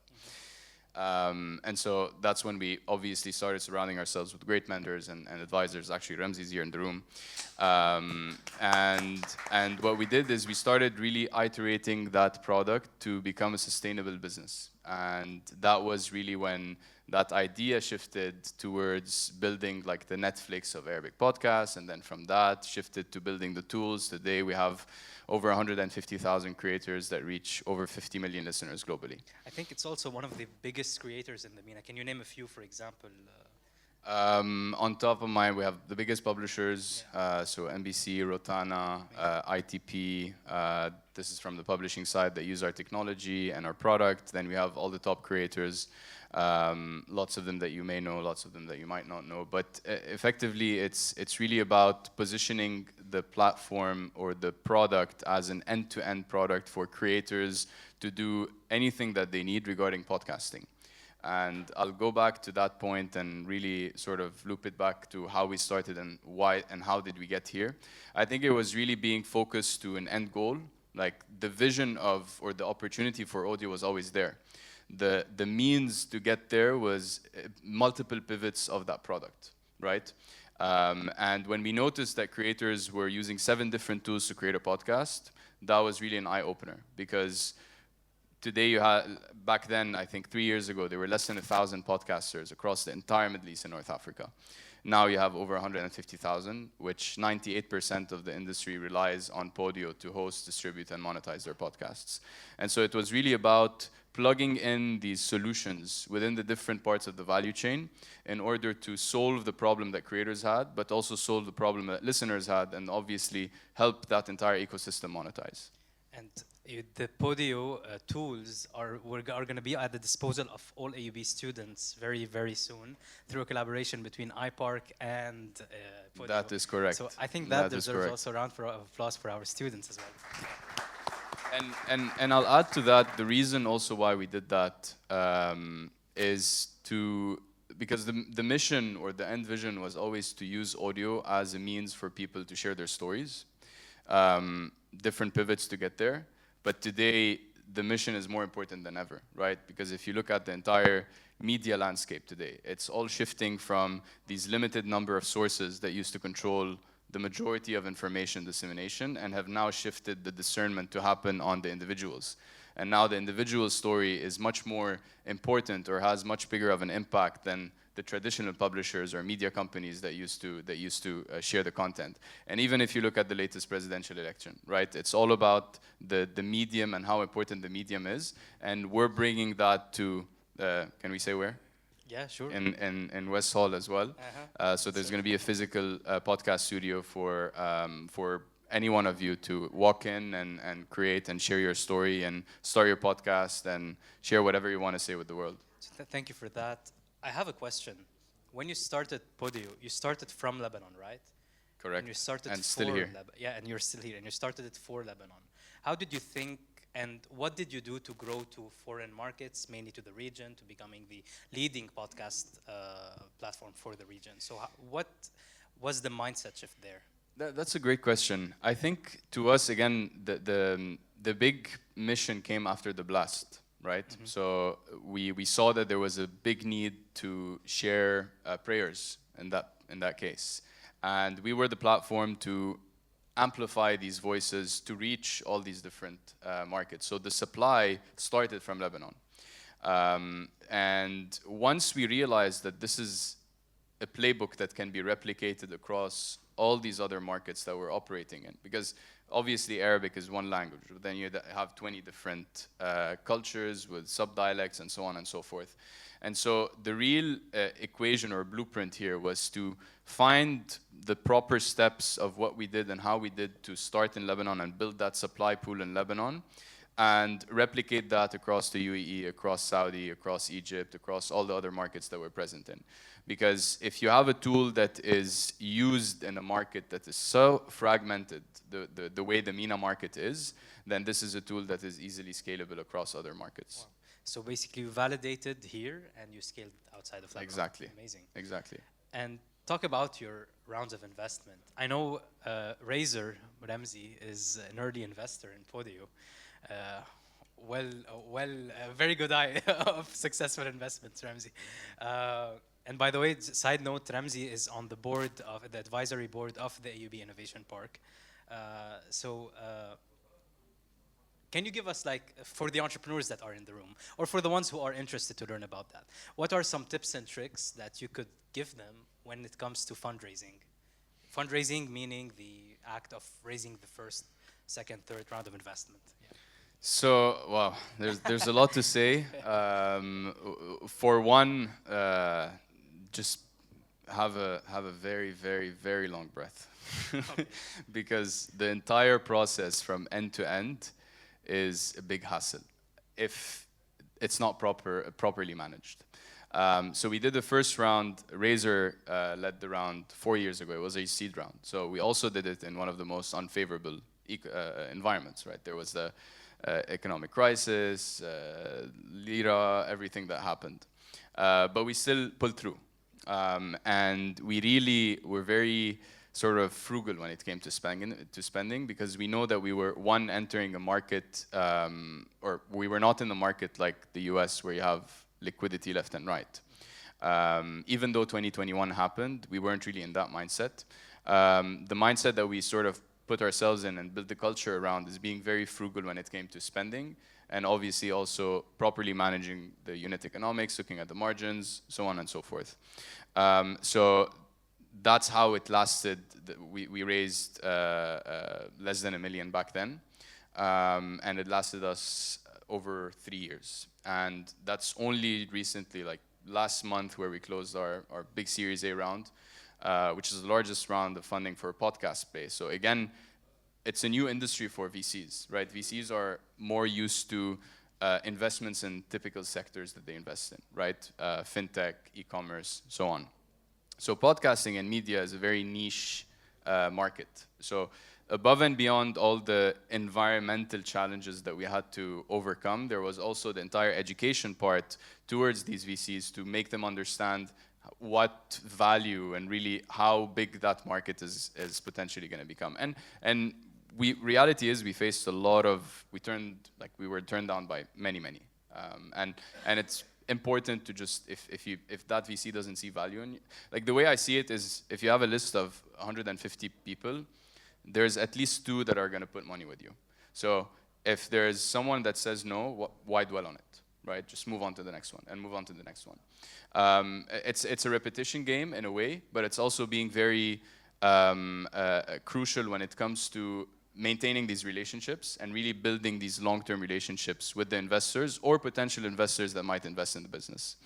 And it's just recent that, like last month, that we did the raise. To us, we were always in that liquidity crunch and that mindset of squeezing every dollar. How much time did it take you from the first time you reached to the investment for the Series A to the moment you closed the round? You said it takes a long breath, but can you give a number?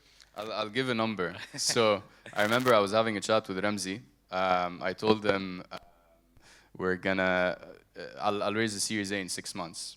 That was 2 years and a half, 2 years and a half ago. From the moment where we signed the term sheet to closing and funds in the bank and so on, it took about 9 months. Again, a big process was the legal process, which is why it's super important at this stage to have a very clean and documented data room and really be swift in getting the documents and turnaround of requests by all the investors that are doing DD. And so, yeah, it took a long while. So we're short on time, so just one last question. Any advice for the entrepreneurs or the people that want to become entrepreneurs as well? So what's one piece of advice you would give from your journey from idea to Series A? I think just enjoy every step of the process. It's a fun journey. Every stage has its own enjoyments. And use the funding, if anyone, for the winners here, use the funding to really, squeeze in every dollar that they can, but also for everyone that didn't end up getting the grant, for example, just try to find and build the business, a proper business around the product, and you'll be in a much better position to get the funds eventually when you go fundraise. Thank you, Stefano Fallaha, everyone. My pleasure. Thank you.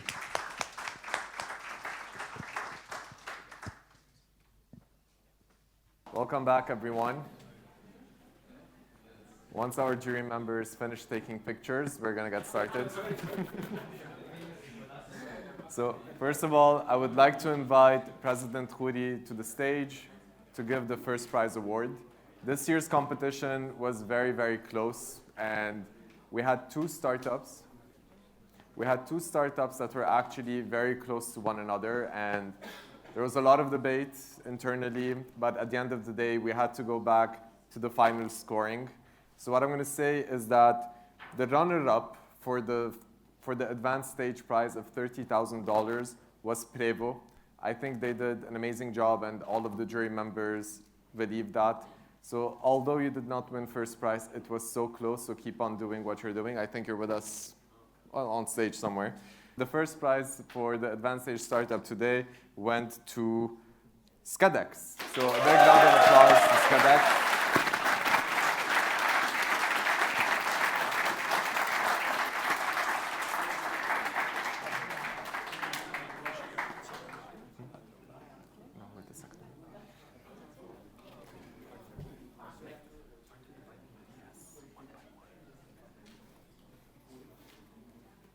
This is yours.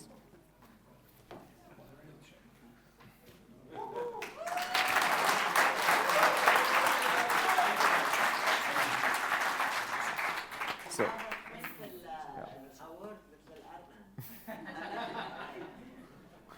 right, we're going to ignore that. So for the early stage award, I would like to invite Mr. Mrabbah to the stage to give the awards.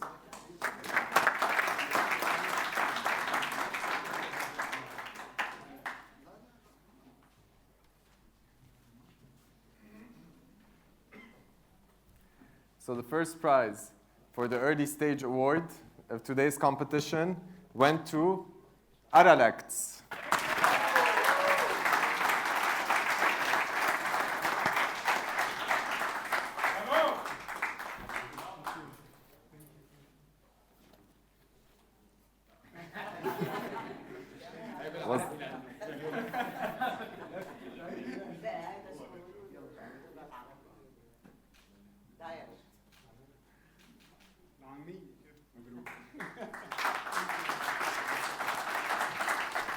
Now for the Social Innovation Award, I would like to invite Dr. Asfour to the stage to give the award.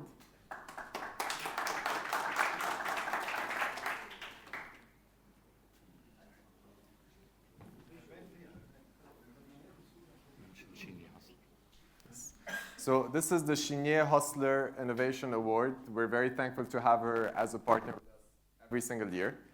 And today's winner of the Social Innovation Award goes to Prevo. Unfortunately, Prevo are not here. Can we put him on the slide? Yeah. We're here. I'm going to hold the check underneath for you.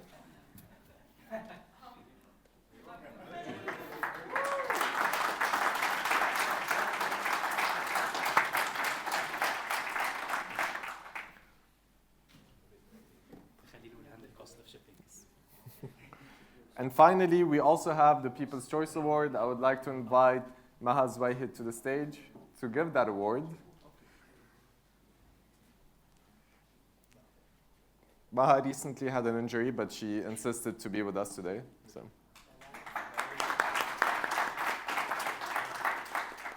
For the People's Choice Award, we had 760 votes that came in, which is very impressive, and out of which 350 votes went to Aralects. Wow. So Aralects, where are you? There's no money now, but people love you, apparently. I love people.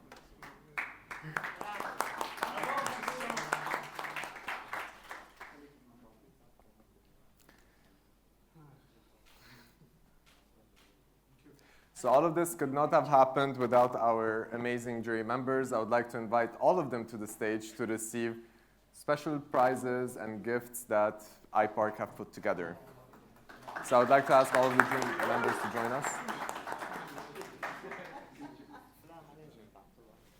Thank you. the evaluation. And thank you.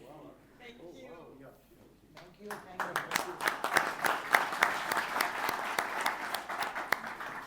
And finally, if we can invite all of the startups who participated to come take a group picture.